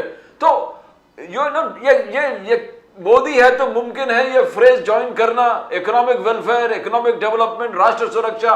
पंकज जी जरा हाईलाइट कीजिए इसको। जी मैं इस बोलूंगा कि देखिए अब हम विकास के साथ साथ ना एनवायरनमेंट की भी चिंता कर रहे हैं। जहां पूरी दुनिया क्लाइमेट चेंज के बारे में परेशान है, वहां हमने विकास के साथ साथ ना एनवायरनमेंट के बारे में सोचकर आगे बढ़ा है। अभी आपने जो भी चर्चाएं की है कि हमने क्रूज बनाया या फिर क्रूज सी प्लेन की बारे में चर्चा कर रहे थे, तो ये सब हमने पर्यावरण को ध्यान में रखकर भी बनाया है कि अगर विकास हो रहा है तो उसके साथ पर्यावरण को कोई नुकसान ना हो। तो पूरी दुनिया इस चीज को हम लोग को फॉलो करेगी कि किस तरह से हमने कार्बन फुटप्रिंट एकदम जीरो करके काम करने की कोशिश की है। हम लोग ज्यादातर कोशिश कर रहे हैं कि एनवायरमेंट फ्रेंडली कोई भी काम हो, और इस चीज का श्रेय आपको मोदी जी के नेतृत्व और हमारे मतलब एक प्लानिंग जो चल रही है उसके हिसाब से आपको देनी चाहिए कि हम लोग सही दिशा में आगे बढ़ रहे हैं। नहीं, सही दिशा में तो बढ़ रहे हैं, उसमें तो कोई दो राय नहीं है। आज की तारीख में देखिए साहब, पहले कभी भी इस तरीके की कनेक्टिविटी नहीं थी जिस तरीके की अभी हुई है। आप देखिए ना, वो जो क्या है, उज्जैन महाकालेश्वर कॉरिडोर जो बना है, काशी विश्वनाथ कॉरिडोर जो बना है, अभी अयोध्या का भी कॉरिडोर बन जाएगा, बहुत अच्छे तरीके से बन जाएगा। और अभी जो काम हो रहा है मथुरा के ऊपर, उसको मतलब मुझे तो ऐसा लगता है कि बहुत ही जल्दी उत्तर प्रदेश का जो GDP होगा वो मुझे लगता है it will reach about $2 trillion. $2 trillion का तो उत्तर प्रदेश का GDP हो जाएगा 2 या 3 साल के बाद, अगर जब ये सब सारी की सारी चीज़ें बन जाती हैं। और जो गया कॉरिडोर जो है, गौतम बुद्ध कॉरिडोर जिसको कहा जा रहा है जी, भगवान गौतम बुद्ध के नाम से, वो जब बन जाएगा तब तो मतलब भारत की जो छवि है पूरी की पूरी बदल जाएगी। मुझे ऐसा लग रहा है कि we are going towards an era where मतलब 8% 9% ग्रोथ रेट तो आम हो जाएगा भारत में, मुझको ऐसा लगता है। आपको क्या लगता है? ये आप नोटिस किए होंगे कि देश की इकोनॉमी को बढ़ाने में पहले कुछ ही राज्य थे जो GDP जिनकी बहुत अच्छी थी और वो आगे बढ़ रहे थे। तो प्रधानमंत्री का जिस शुरू से ये 2014 में जब वो प्रधानमंत्री बने थे तो उनका शुरू से ये लक्ष्य था कि जो राज्य बहुत पिछड़े हैं उनकी ग्रोथ बढ़ानी जाए, चाहे वो यूपी हो, चाहे वो बिहार हो, चाहे वो बीमारू कहा जाता था, बीमारू कहा जाता था जिनको, उसको बिहार, मध्य प्रदेश, उसको प्रगति बिहार, मध्य प्रदेश, राजस्थान, उत्तर प्रदेश। जी वो उस बेल्ट को हमेशा चाहते थे। ये कुछ राज्य थे जो बहुत पीछे थे, उनको चाह रहे थे इनकी इकोनॉमी को बूस्ट किया जाए, जिसके कारण देश की ऑटोमेटिक ना, जब वो आगे बढ़ेंगे तो देश भी आगे बढ़ेगा। तो इस हिसाब से उन्होंने पूरी प्लानिंग कर रखी थी। और गया जहां जिसकी आपने चर्चा की, वो कॉरिडोर बेसिकली गया में ही बुद्ध भगवान को ज्ञान का प्राप्त हुआ था। तो पूरी दुनिया में जितने बौद्धिस्ट लोग हैं वो गया के प्रति या बिहार के प्रति बहुत ही सम्मान की नजर से देखते हैं। और बहुत सारे टूरिस्ट सिर्फ गया और बिहार इसलिए आते हैं कि उनको बुद्धिज्म से जुड़ाव है या बुद्धिस्ट लोगों से बुद्धिस्ट है। पूरा साउथ ईस्ट एशिया साहब, पूरी जो ईस्टर्न साइड है, right from Vietnam up till Japan, वहां से मतलब सारे टूरिस्ट उधर ही आते हैं। जी हाँ, दुरुस्त बात। हाँ, तो ये एक पूरी दुनिया के एक मैसेज भी जाएगा कि हम टूरिज्म में हो या फिर दूसरे कल्चर में भी हो या जिस भी चीजों को हो, बहुत अच्छे तरीके से लेकर चल रहे हैं। और दुनिया के नजर में भारत की, चाहे वो बिहार हो, चाहे यूपी हो, चाहे जो भी राज्य हो, जहां भी टूरिज्म की हमेशा बढ़ावा देने की कोशिश की जाएगी, तो अच्छे तरीके से सरकार उसमें पूरी तरीके से इन्वॉल्व होगी। पंकज मोदी साहब, बहुत बहुत धन्यवाद आपका हमारे साथ जुड़ने के लिए। आपको जय सिया राम। जी बहुत बहुत धन्यवाद। जय सिया राम आप लोग का भी। जय Bhavani. Thank you so much sir, thank you very much for joining us. Great pleasure talking to you. बहुत अच्छा लगा आपसे बात करके। बहुत बहुत धन्यवाद आपका। All the very best sir. Thank you. Well, that's just about it for tonight's show. आज के शो में सिर्फ इतना ही Pradeep ji. We've come to the end of the show, and we promised to take up the issue of that Maulana and cow slaughter and cow beef again tomorrow. कल इसके ऊपर एक programme करेंगे बहुत अच्छे तरीके से। डिटेल में आपको बताएंगे कि अभी तक क्या हुआ है, कहाँ तक तफ्तीश पहुँची है, कहाँ तक इन्वेस्टिगेशन पहुँची है, वगैरह वगैरह। We'll talk about it tomorrow. फिलहाल प्रदीप जी और मेरी तरफ से आप सब लोगों को नमस्कार, जय हिंद, जय महाराष्ट्र, जय भवानी, जय शिवाजी, जय सिया राम, हर हर महादेव। हर हर महादेव।